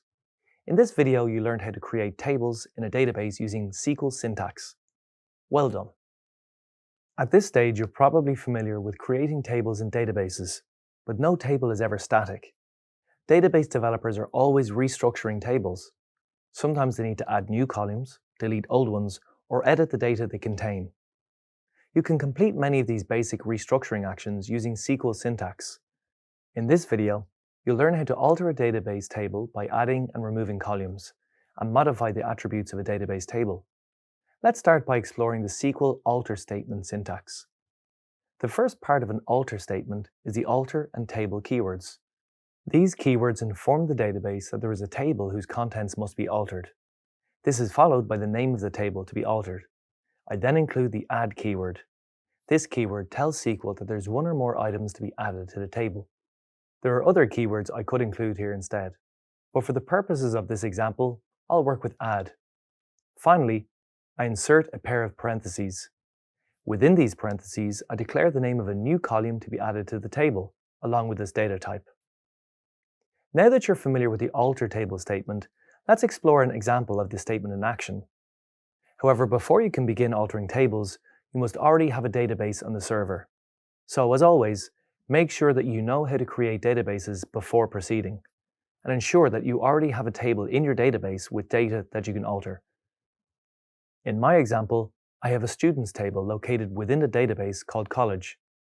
My students table holds information on the IDs, names, and emails of each student in the college. I can demonstrate the alter statement by adding, deleting, and modifying columns in this table. My first task is to add 3 new columns to the table: age, nationality, and country. To add these columns using SQL syntax, I first type the alter table command, followed by the name of the table, students. Next, I use the add command to let the database know that I want to add new columns to the table. Then I input a pair of parentheses that contain the columns I want to add, along with the type of data they'll hold. These columns are an age column, which holds data in integer format, a country column with varchar as the data type, and nationality and country columns that hold varchar or string data. I also add a character limit of 50 to the country columns fields and a limit of 255 to the nationality columns fields. Then I execute this statement. I now have 2 new columns in students table in the college database. Country and nationality are very similar columns, and in most cases will probably hold the same type of information. So I can write a SQL statement to remove the nationality column. Just like the last example, I start my statement with alter table students table. Next, I type the drop column command followed by nationality. This command instructs SQL to delete or drop this column from the table. Then I run the statement. A notification message appears requesting confirmation of deletion. I press OK to confirm. The nationality column has now been dropped. Now it's time to alter the structure of the table. The country column has a limit of 50 characters, just as I said it originally. But now I'm going to change it so that it holds 100 characters instead, using the alter table command. I start with the syntax alter table, followed by students table. Then I type the modify command, the country column name, and the varchar data type. And finally, I add a pair of parentheses containing my new value of 100. I then execute the query. My country columns limit has now been updated to 100 characters. In this video, you learned how to alter and modify tables in a database using SQL syntax. Well done. When working with databases, you'll often have to add new rows and columns to existing tables or even create new tables from scratch. For example, if you run a college database, you'll have to add new rows for every new student. With SQL, you can perform these tasks quickly using the insert statement. By the end of this video, you'll be able to identify and understand insert SQL syntax and insert data into tables with the use of the insert into clause. Let's begin with an exploration of the insert into syntax. To write an insert statement, first write an insert into clause. Then specify the table name followed by a list of columns contained within a pair of parentheses and separated by commas. Then use the values keyword and write a list of values within a pair of parentheses. It's important to remember that each value corresponds to a specific column and so should reflect the same data type and order. You can also add multiple rows into a table at the same time. First, write the insert into clause in table, just like before. Then use the values keyword and add multiple rows of values. Just make sure that each new row is separated from a previous one by a comma. Now let's explore some examples of an insert statement. In this example, I'll use a table called players from a sports club database, and I want to insert new player data into this table. First, I write the insert into command, followed by the name of the table. In this case, it's players. Then I add the column names within a pair of parentheses. These columns must contain the basic information that the club requires about each player. So I'll name the columns ID, name, age, and start date. Next, I insert the values keyword and then add the values I want to assign to each column within a pair of parentheses. I start adding the data for a new player named Yuval, age 25, with an ID of 1 and a start date of 2020-10-15. It's important to use the correct format of year, month, and day when entering dates in a table. Otherwise, an error message will appear. I can also use the current date function followed by a pair of empty parentheses next to my values, just like I've done for the new player Yuval. Now that I've scripted all values for Yuval, note that each value relates to a specific column. Number 1 corresponds to the player ID column, Yuval to player name, 25 to player age, and the date to start date. This means that the order in which I type my values within the parentheses is very important. Otherwise, I might accidentally store these values in the wrong columns. It's also important to note that all non-numeric values are placed within quotation marks, just like uval and the date value in the statement. Finally, I execute the statement. The output now shows one row of data for uval, just as my code instructed. But what if I wanted to insert multiple records of data into the table? Let's say that 2 new players have joined the team. The first player is Mark, age 27, with an ID of 2 and a start date of 2020-10-12.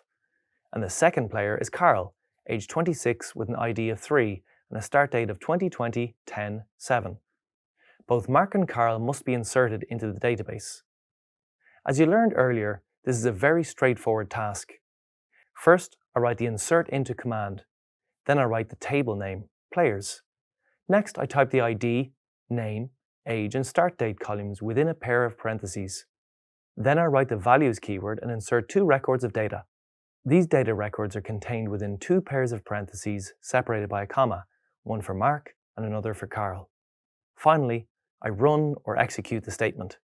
I then check my output, which shows that all 3 players are now in the table. So far, I've explored how to add data to the table, but it's also possible to show existing data in the player table by executing the following SQL query. First, I type the select clause, followed by an asterisk. This asterisk tells SQL to return all columns within the table. Then I type the from keyword and the name of the table. I execute the statement, and the output shows all data available from the player table. You can now identify and make sense of the insert syntax, as well as insert new data into tables with the insert into clause. Good work. There will often be times that you'll need to query data from a table in your database. For example, you might need to retrieve a list of names from a table, or return a set of results from a math calculation. You can perform these actions using the select statement, and that's what I'll demonstrate now. So over the next few minutes, you'll learn how to utilize the SQL select statement to query data from a table in a database, and perform other SQL select tasks, such as math calculations, date and time queries, and concatenation functions. To get started, let's explore the syntax of a SQL statement. A basic SQL select statement is written as the select keyword, the name of the column that contains the data you need to query, then the from keyword, and finally the name of the table you want to query. For example, if I want to query data about the names of players from a soccer club database, I could use the following syntax: the select keyword, the player name column, and the from keyword, and finally the name of the table, which is player table. And although it's not mandatory, a semicolon is often added to mark the end of a SQL statement. Let's take a closer look at how this statement works. As an example, I'll extract information from a table called players held in a soccer club database. This table records details about players in a soccer club like ID, name, age, and skill level. I can use the SQL select statement on this table to obtain information on the club's players. The expected outcome of this select query is that it will return a result set that displays all player names held in the table. I can write the statement as select name from players.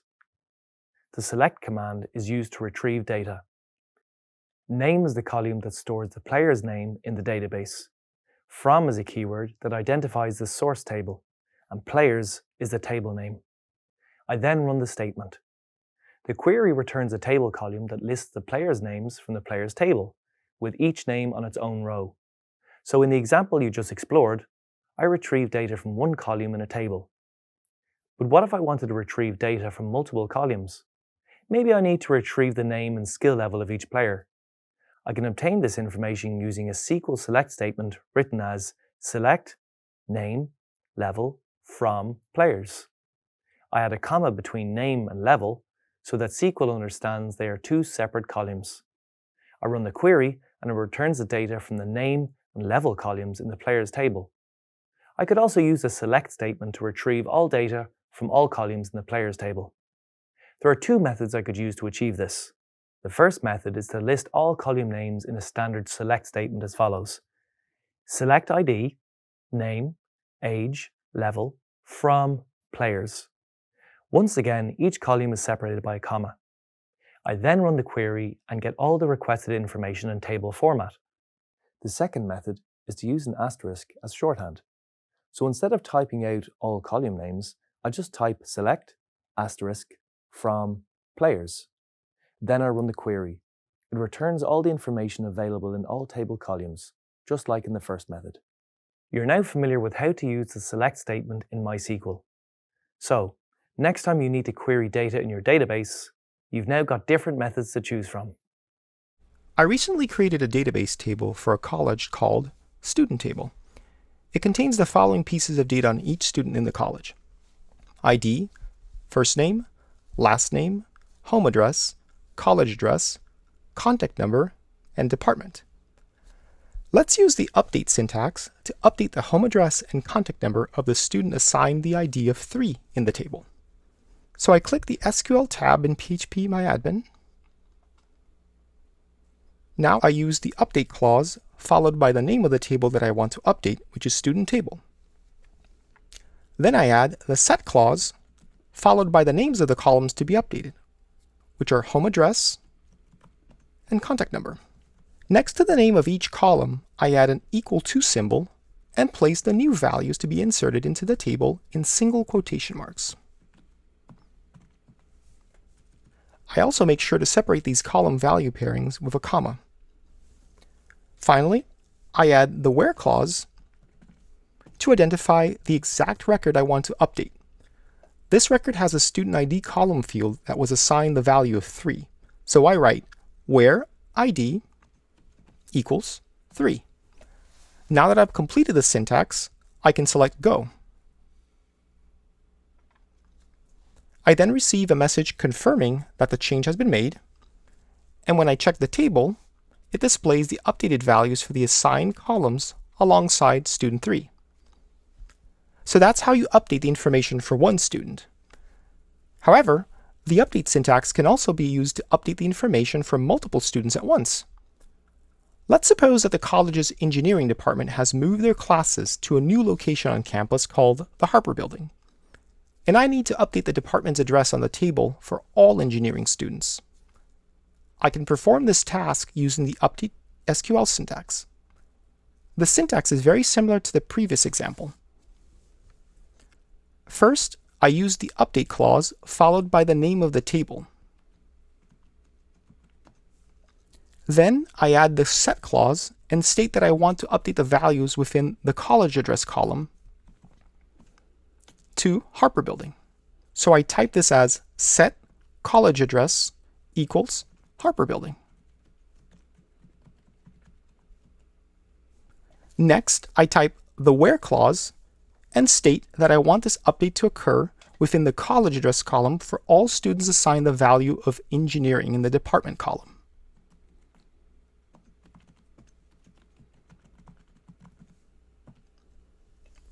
I then click Go to run the statement. Now, I just check that the table has updated the college address of the engineering department to Harper Building. I could also use the update statement to update multiple field values in multiple records. For example, I can return to the original SQL statement and add a new column value pairing to the set clause. If I want to update the home address column, I add a comma and write home address equals the new address information within quotes. Make sure to separate out the column value pairings with a comma. In this example, I'm updating 2 columns with one update statement. In this example, I'll demonstrate how to delete a single record from a table in a database. I'm using the student table from a college database and deleting the record of a student with the last name of Miller. I go to the SQL tab in PHPMyAdmin, and I write a delete statement beginning with the keywords delete from. Then I specify the table name as student table. I add a where clause and the condition to delete the data I want. I need the database to scan the list of students and identify the last name or value of Miller, and then delete that record from the table. So I type where, followed by last name, equal to Miller. I then run this statement by pressing the Go button. I get a confirmation that the record Miller has been deleted from the database. I can then access the student table on the left panel to ensure that the record or instance of Miller has been removed. Let's explore another example, this time by deleting multiple records from the student table. Now I want to delete the records for the 2 students within the engineering department. The beginning of the statement is the same as the previous example. I begin with the delete and from keywords, followed by the name of the table I'm working with, which is student table. The where clause is the key difference in this example. I type where, followed by department equal to engineering. This instructs SQL to identify all records that have a value of engineering within the department column and remove those rows from the table. But I need to be careful. If I don't correctly specify the where clause, then all the records in the table will be deleted. So now that I've completed my statement, I select Go to run it.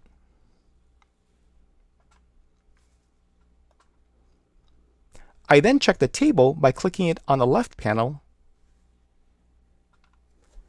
and confirm that the records for the 2 engineering students have been deleted from the table. Finally, let's quickly explore how to delete all records from a table. In this task, the syntax remains largely the same as in the previous examples. The key difference is that I remove the where clause so that now my syntax just states delete from student table. I remove the where clause so that now my syntax just states delete from student table. In other words, I'm instructing the database to remove all records from the student table. Then I click Go and confirm the deletion. Once the deletion has been confirmed, I check the student table, which is now empty. I now know that all records have been deleted. You've reached the end of this module on databases and SQL. Nice work. You've emerged with a stronger understanding of what databases are and the value they bring when it comes to organizing and managing large amounts of data. You also became familiar with SQL as a language that allows you to interact with databases. It's a good time to recap the key concepts you've just learned about, so let's do that. In the first lesson, you were introduced to databases as a general concept. Following this lesson, you should now know how to describe how data is organized in a database, explain relationships between data in a database and why this is important for pulling meaningful information, and identify a few basic ways to express and present relational data. With this understanding of databases in mind, you then discovered how structured query language, or SQL, is used to interact with them. Specifically, you learned how to describe what SQL is and the operations that it is capable of, explain a use case in which these operations are used, use basic SQL syntax and commands, and create and drop a database. In the next lesson, you went more in-depth into tables and the role they play in databases. As a result, you should now be able to explain what tables are and how they are structured, identify the types of data that can be used in tables, create tables using the create table syntax, and restructure tables using the alter table syntax. The final lesson of this module focused on specific procedures for working with databases using SQL. The operations you should now know how to perform are using the insert statement, using the select statement, updating data, and deleting data. You now have a stronger grasp of databases and how you can access and manipulate the data they hold in order to best meet your needs. Next, you'll learn more about some of the tools that are specific to working with data in React Native. Imagine that as a customer, you've signed into the Little Lemon mobile application to book a group reservation at the restaurant. You want to indulge yourself and some friends by enjoying a delicious pizza to celebrate your birthday next weekend. You provide the necessary information for your reservation by completing a series of steps via the mobile application. This includes the number of tables, a customized menu, and drink preferences. You also specify a music theme to enhance your birthday experience. With only one step left to finalize your reservation, a friend calls to check on you. In haste to answer the call, you close the Little Lemon application. The call lasts a few minutes and you get back to completing your reservation. You open the app and to your surprise, the login screen displays. The information you've provided is gone. At this point, you consider going to a different restaurant instead. Nobody would blame you. That's not a great user experience. What is wrong with the application? The data you entered for your reservation is lost because the developers only stored data in memory. Storing data in the application memory is a fast solution. It is also the least persistent. You can lose data stored in memory if the device is powered down, restarted, or in this case, the application was closed. Therefore, data that is critical to the app functionality or user experience should be persisted. Then, users can launch the app with all their information remaining in place. There are many ways to persist and store data in a React Native application. In this video, you'll explore the async storage library, one of the simplest storage options available. Async storage is an asynchronous, unencrypted key-value storage system for your React Native application. Key-value storage is a model for storing, retrieving, and managing dictionaries or hash tables. Async storage also supports Android and iOS, offering different native implementations depending on the platform. On Android, async storage uses SQLite for the backend storage. SQLite is a database management system, which you'll learn more about later. On iOS, there is native code that backs up async storage by storing small values in a serialized dictionary and larger values in separate files. So how do you use async storage? The async storage library offers a JavaScript API to simplify your storage flow. This allows you to easily save, read, merge, and delete data. There are 3 methods that you will use, which are setItem, getItem, and removeItem. Let's begin with the setItem method. The setItem method stores a string value under a given key. You need to make sure to use different keys for different values, otherwise you may override existing data unexpectedly. The next method is getItem, which retrieves an existing value from storage based on a given key. Lastly, removeItem enables the deletion of an existing key value pair in storage. Similar to the getItem method, you just have to pass the key. Let's highlight some of the benefits of using async storage. The first benefit is its simplicity. You can get up to speed and store values in a matter of minutes by providing an intuitive API with clearly defined methods. The second benefit of async storage is that it is asynchronous. This means that you can write and read data without blocking the main JavaScript thread. Finally, async storage is globally accessible. You can access your data from anywhere in the app. The only requirement is to import the module and use the corresponding methods. So async storage is quite appealing, but there are some drawbacks. Let's explore these now. First, async storage is indeed known for its simplicity, but it's still an unencrypted key value store. This means that it's not suitable for storing sensitive information like authentication tokens or credit card numbers. Secondly, async storage is unable to provide protection against data loss. So, if the application is uninstalled or the device is reset, all data that lives in async storage will be lost.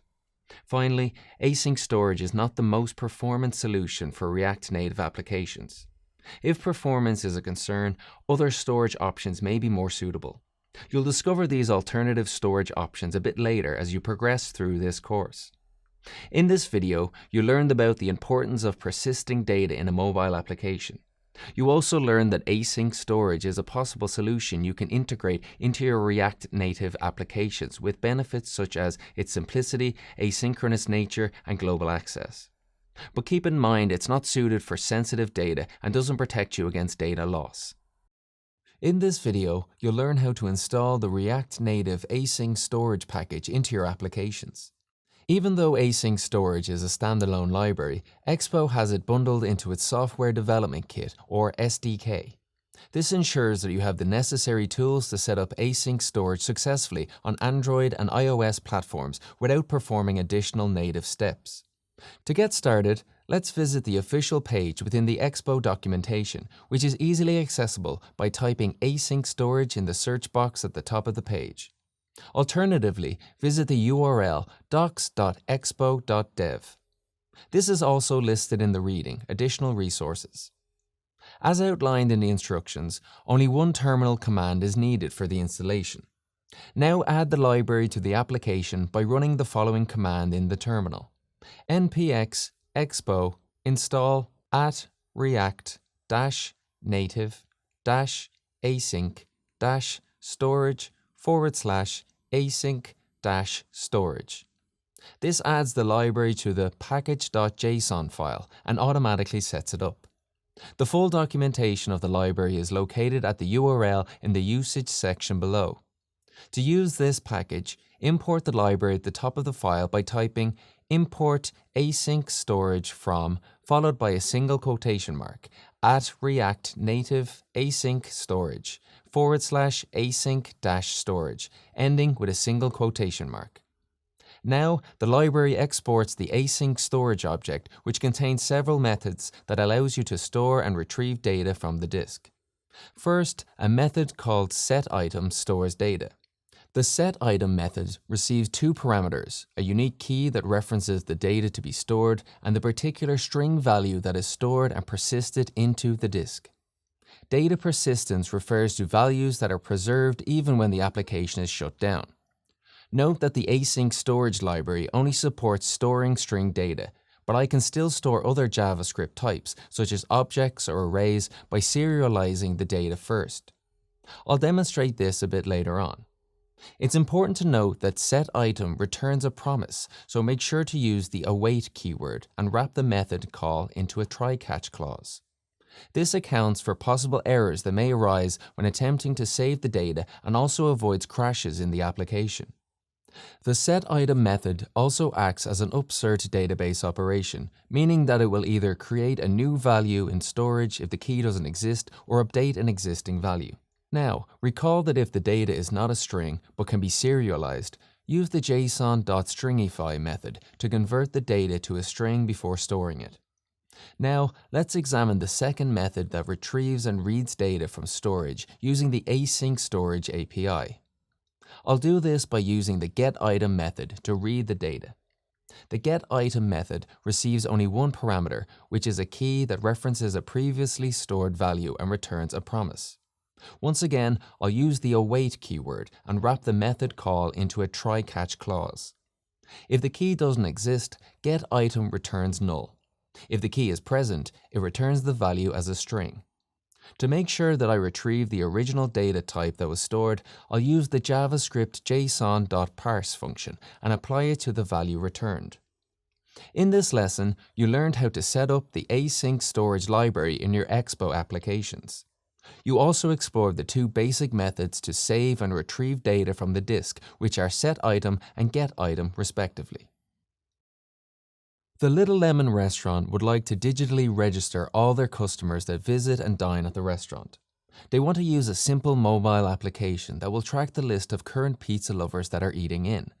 A key requirement is to ensure that if the application is closed or removed, an up-to-date list of customers still exists when the application is reopened.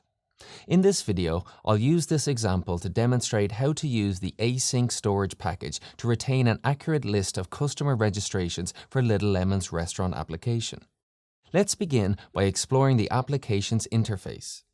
The interface is straightforward and consists of a text input that introduces the customer name and a button to register and add it to the list. At the bottom, the list of current customers is displayed. I'll start by typing in the new customer name, Mark. I'll select the Save button and now Mark immediately displays. Next, let's explore the onPress callback from the button element. The first step is to add a new name to a piece of local React state called customers. This represents an array of strings, whereby each string is a customer name. The customers array is then iterated over at the bottom, and each name is displayed in a text component. The last statement from the onPress callback resets the input value. I'm happy with the progress thus far, but what about persisting the data? So let's add a last statement to the onPress callback function. Note that storing data on the disk is deemed a side effect within a React component. It's better to utilize the useEffect hook to identify changes in the customer array. This avoids the mistake of using an out-of-date value for customers. For example, assuming that the customer's variable will be updated immediately after the state setter returns. This is not possible due to how React rendering works.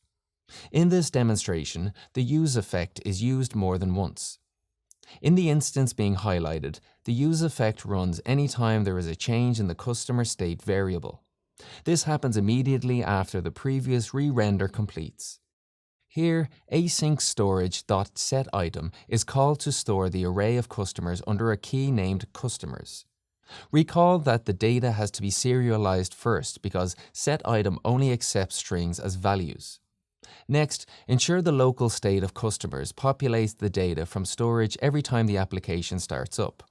To do this, I've added a separate use effect once again. This presents an empty array of dependencies to guarantee that the code only runs once after the initial render completes. The next step is to get a persisted list of customers from storage. If available, the stringified array is parsed into a real array and the setCustomer state setter is called with the persisted data. This causes a re-render that displays the latest updated list of Little Lemon customers. Now it's time to observe everything working together. I'll enter several customers which are displayed at the bottom of the app interface. The persistence of the list happens automatically every time a new customer is added. This is due to one of the use effect calls that I've previously implemented to store the list in async storage. Now, if I quit the application and reopen it, the list remains populated. Nice, isn't it? Also, if I type new values, they are added to the end of the list as expected. Well, Little Lemon is happy with the application, especially because managers are using an old and outdated phone that sometimes restarts unexpectedly. The good and thoughtful design of the application guarantees that no customer details are lost and they remain registered properly. In this video, you explored a practical example of how to use async storage with the local state to automatically persist values into the disk and rehydrate your application with stored data every time it starts up. Mobile application users have a certain level of expectation of what their user experience should be. When a user takes time to enter information into a mobile app, they expect that the process will be seamless. For example, if a user must exit the app unexpectedly during the data entry phase, they expect that their personal information or preferences will be saved until they reopen the application. Critical data to a mobile app successfully functioning is persisted. If the data is complex, SQLite helps to organize it to make that data retrieval a smooth process. In this video, you'll be introduced to what SQLite is, some of its features, and how it differs from its counterpart, async storage. You'll discover which management software solution better suits small or complex application developments. Let's begin by unpacking what SQLite is. SQLite is a free, open source, and lightweight relational database management system. Note that SQL differs from SQLite. SQL stands for Structured Query Language for Relational Databases. SQLite is a popular software choice for small applications that is easily installed on a mobile device. It stores data in tables that are related to one another and uses the SQL language to manipulate and query data. Unlike most other SQL databases, SQLite is file-based with a serverless process. It works without an embedded database that you deploy with your application. Therefore, it does not require a separate server to run. Despite SQLite being small in size, it's a powerful database management system. Let's explore some key features of SQLite as a storage mechanism for your mobile applications. Because SQLite is a free, open-source software, anyone can download and use it without paying licensing fees. Therefore, it is easily accessible and quite popular for building mobile applications. Essentially, SQLite takes the form of a single file that's a few hundred kilobytes in size. This benefits developers because the effect on the application bundle size is minimal when adding SQLite. Keep in mind that a mobile application weighs an average of 50 megabytes when users download it from Google Play or the App Store. SQLite is easy to use. It doesn't require configuration when setting it up, whereas other relational database solutions do. SQLite also stands out for its operational speed because it can process millions of records in just a few seconds. So, mobile applications are faster when interacting with a database such as SQLite. Finally, SQLite is a reliable management software solution for developers because it continuously proves stable and crash-resistant. Now that you're familiar with SQLite and async storage as two of the most popular solutions for local data storage on mobile devices, what are the key differences between them? The main difference is that SQLite is a relational database management system, whereas async storage is a simple key-value store at its core. SQLite is powered by the SQL language and is used for more complex data management. Async storage is more limited in that regard, but offers a simple JavaScript API with clear and concise methods to store and retrieve data. Therefore, you don't need to learn the SQL specification that is a requirement when interacting with a SQLite database. So which storage option should you choose to use? It depends on the specific needs of your application. If your app needs to store small amounts of data, then async storage is sufficient. However, if the nature of your data is more complex, SQLite will be a better fit. If you're not sure right now, don't worry. You'll soon examine some situations in which SQLite shines and gain a stronger understanding of which solution is best for your use case. In this video, you are introduced to SQLite, an alternative storage mechanism for persisting data in your React Native applications. You also explored SQLite features and how it differs from its counterpart, async storage. You now know which software solution to choose when building small or complex mobile applications. In this video, you'll learn how to install and use the Expo SQLite package in your applications. So what is Expo SQLite? Expo SQLite gives the app access to a database that can be queried via an API similar to WebSQL. This database is stored on the user's local device. Similar to async storage, the database is persisted every time the application restarts. SQLite is a suitable option if your application requires a relational database for your data, with capabilities such as querying and sorting, tables, and indexing. So let's begin by heading to the Expo documentation webpage in your browser and typing SQLite in the search bar. The first result will redirect you to the SQLite documentation page. Alternatively, visit the URL docs.expo.dev. This is also listed in the reading, additional resources. For any external package, the first step is to install it. To do this, I'll run the following command: npx expo install expo-SQLite. The Expo SQLite library exports the main function called Open Database. This creates a new database or opens an existing one. To access the method, use a global object import option and then call Open Database. A required parameter for the Open Database method is that it receives a name. Additionally, arguments such as version, description, or size are also available for further customization. This method returns a database object which represents a connection to interact with the underlying database in your device. Now let's scroll down to the transaction method. Notice that on that database object, I'm performing SQL transactions by calling the transaction method. The transaction method injects a transaction object that can be used to enqueue SQL statements. Well, that's enough for the theory. Let's observe everything in practice via a quick application example to grasp how the different API methods work together. I've put together an application to illustrate the different API methods from Expo SQLite. The first step is to create a new database at the top of the file, which I've called example. You only need to call this once, outside of the React components. This method returns a database object which I've named DB. Since it's at the module scope, all the logic inside your React Native components will have access to it. After the main component mounts, I've defined several transactions to be performed using the useEffect React hook. Notice how the flow involves calling the transaction method first on the global database object. This method receives a callback function as the first argument and supplies a transaction object. On that transaction object, you can invoke the execute SQL method and pass a SQL string to be executed.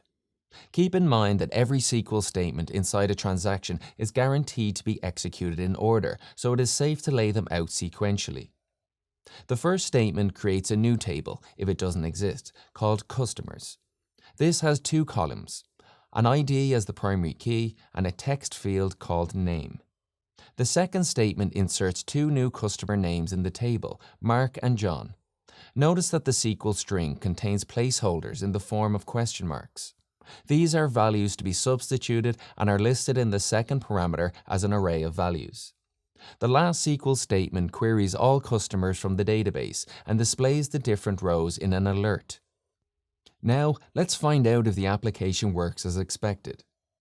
The application works perfectly. An alert is displayed showing the raw data returned by SQLite. Soon enough, you'll learn how to parse this data to be displayed on your screen in a human-readable format. In this video, you are introduced to the Expo SQLite library, how to install it, and its most important APIs. You also explored a simple application with practical code to create a table in a database and perform some queries against it. Adrian would like to change the storage mechanism for keeping track of all customers that dine in at Little Lemon. Instead of using async storage, he wants a more structured way to store the data on disk since he expects to implement new features in the future. These include querying customers by fields like location or age to have a better idea of their customer base. Since those operations require fast filtering and querying, the team has agreed on replacing async storage with SQLite. In this video, you will find out how to implement a registry of current customers dining in as you did previously, but with a different storage solution. Are you ready? Well, let's dive in. As it stands, the application works as per the requirements, but it's missing the persistence logic using a SQLite database. So let's change that. The first step is to open a database at the top of the file. I declare the const db, and I name the database little_lemon. Let's start with the initial code to create a table for storing the customers. The best place to do so is a React useEffect hook configured to run only once, right after the app component mounts. That guarantees the application always has a table available to work with. To do so, I have to use the transaction method on the global database object. I already have a useEffect hook in my code, so I'll call the transaction method inside. Recall that this method receives a transaction object to enqueue different SQL statements. I write a SQL statement to create a table that contains two columns, one for the ID and another for a text field called name. I've prepared the table, so the next step is to store the different customers as soon as they are registered. With async storage, a separate useEffect hook was used to save and persist the data, and an update operation implied passing the whole stringified array of customers again. However, with SQLite, that option is not recommended since you have to insert individual data. That's why a better choice would be to save the data inside the onPress handler from the Save button right after the setCustomerState setter call. Let's go ahead and insert a new transaction to accomplish that. I add the SQL statement, insert into customers name values ? Name and the question mark are each enclosed in parentheses. Then comes a comma and text input value inside of square brackets. The question mark I used here is a feature of SQL language to prevent SQL injection attacks. SQL injection attacks are when malicious code is injected in the form of SQL statements to take advantage of any vulnerabilities in an application. The substituted value is passed in the array as a second argument to the execute SQL call. The last step is to populate the application with initial data from storage when it's first started up in order to retrieve any previously saved customers.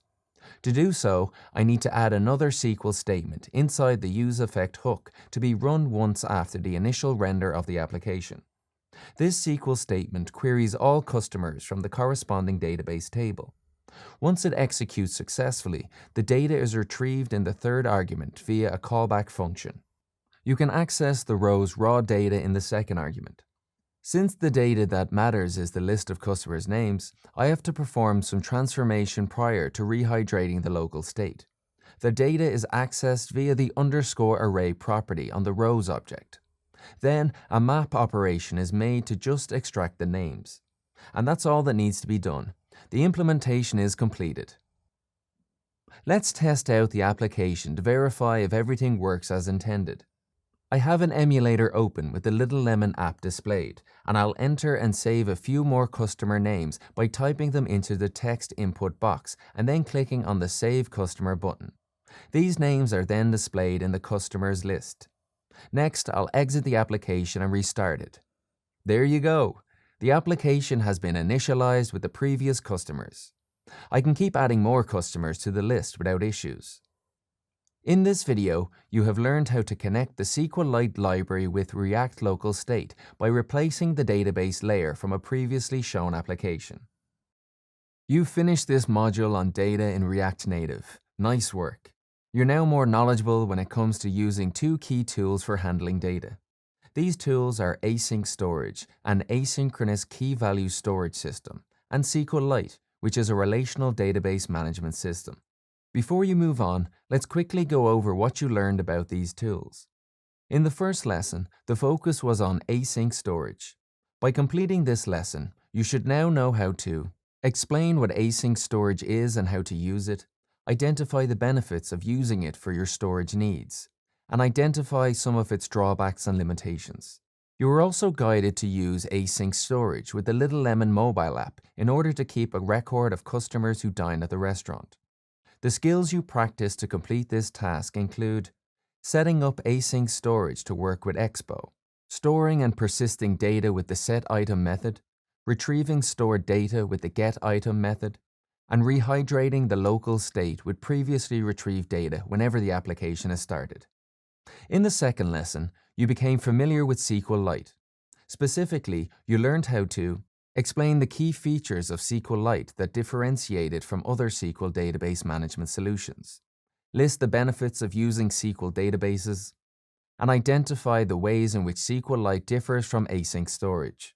You then moved on to using SQLite to perform a similar task for the Little Lemon mobile app as you did with async storage. By completing this task, you demonstrated that you were able to set up SQLite to work with Expo, write statements to call APIs from the SQLite library, rehydrate the state of the application with previously stored data, and insert data safely and avoid SQL injections. So there you have it. You've discovered two data storage solutions for your React Native apps and came to understand how they can help your workflow. Well done completing this course on working with data in React Native. Across this course, you became aware of the most important aspects of data to keep in mind when working with React Native apps. In addition, you were introduced to best practices and you found out about the tools available to you for retrieving, storing, and managing data and how to use them. In the first module, you were introduced to REST APIs, which are an approach for establishing communication between applications and web services. You started with a recap of how requests and responses work in HTTP and HTTPS before learning about the key characteristics of REST APIs, as well as the tools available for making use of them. You also discovered best practices for using REST APIs, particularly in regard to security and authentication and access control. In the second module, you went deeper into how REST APIs apply to React Native specifically. This includes the procedures for working with HTTP requests and responses in React Native and how to utilize the JSON data format to perform these procedures. The next module shifted your focus to databases and SQL. You became familiar with databases as a general concept in addition to the usage and syntax of SQL. After that, you tied everything together and found out how to build tables in databases and work with data in SQL. Once you reached the fourth module, you became familiar with two additional tools to help you work with data in React Native. These are async storage, an asynchronous data storage system, and SQLite, which is a popular database management system. And now you've arrived at the final module of this course, where you'll apply all your knowledge in creating a menu app for Little Lemon Restaurant. This app will display information retrieved from the network server. You'll also provide feedback on your classmates' projects, since this is a peer-reviewed assignment. If at any point you need to refresh your knowledge in order to do your best in the graded assessment, feel free to revisit the various videos and readings that were presented to you in this course, or take on the exercises again for additional hands-on practice. You've reached the end of this course recap, and you're ready to move on to the graded assessment. Good luck. You've reached the end of this course on working with data in React Native. Congratulations! You've made great strides in your ability to create apps in React Native. Whereas you previously learned how to build an app and add content and interactivity, you've now extended your skill set to include being able to retrieve, store, access, and manage data. You applied your newfound knowledge by completing a lab project. This project had you build a mobile app for Little Lemon that is able to fetch data about the restaurant's menu items from the network and then display this information within the app in an organized way. Your app should demonstrate your ability to perform certain tasks in relation to data, namely, fetching JSON data from the network, using a REST API query to store the data in SQLite, accessing the data from SQLite to render it within the app, and apply filtering and sorting to the rendered data. While this project utilized a very basic data set, the core skills you practiced here can also be applied to much more complex React Native apps. So where do you go from here? Well, it's time to put the knowledge you gained across the program to use. You'll continue on to the Capstone Project course, which will guide you to apply your skills towards solving a real-world problem.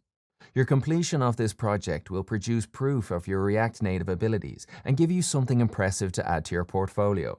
And once you've successfully completed all the courses in this program, you'll receive a certificate that you can use to validate your achievements. It also sets a pathway for progression to other meta role-based certificates. Depending on your goals, you may choose to explore specific roles more thoroughly or enroll in other fundamental courses. Meta certificates provide globally recognized evidence of your technical skills. Thank you for allowing me to be your guide during this segment of your React Native journey, and best of luck in your next endeavor.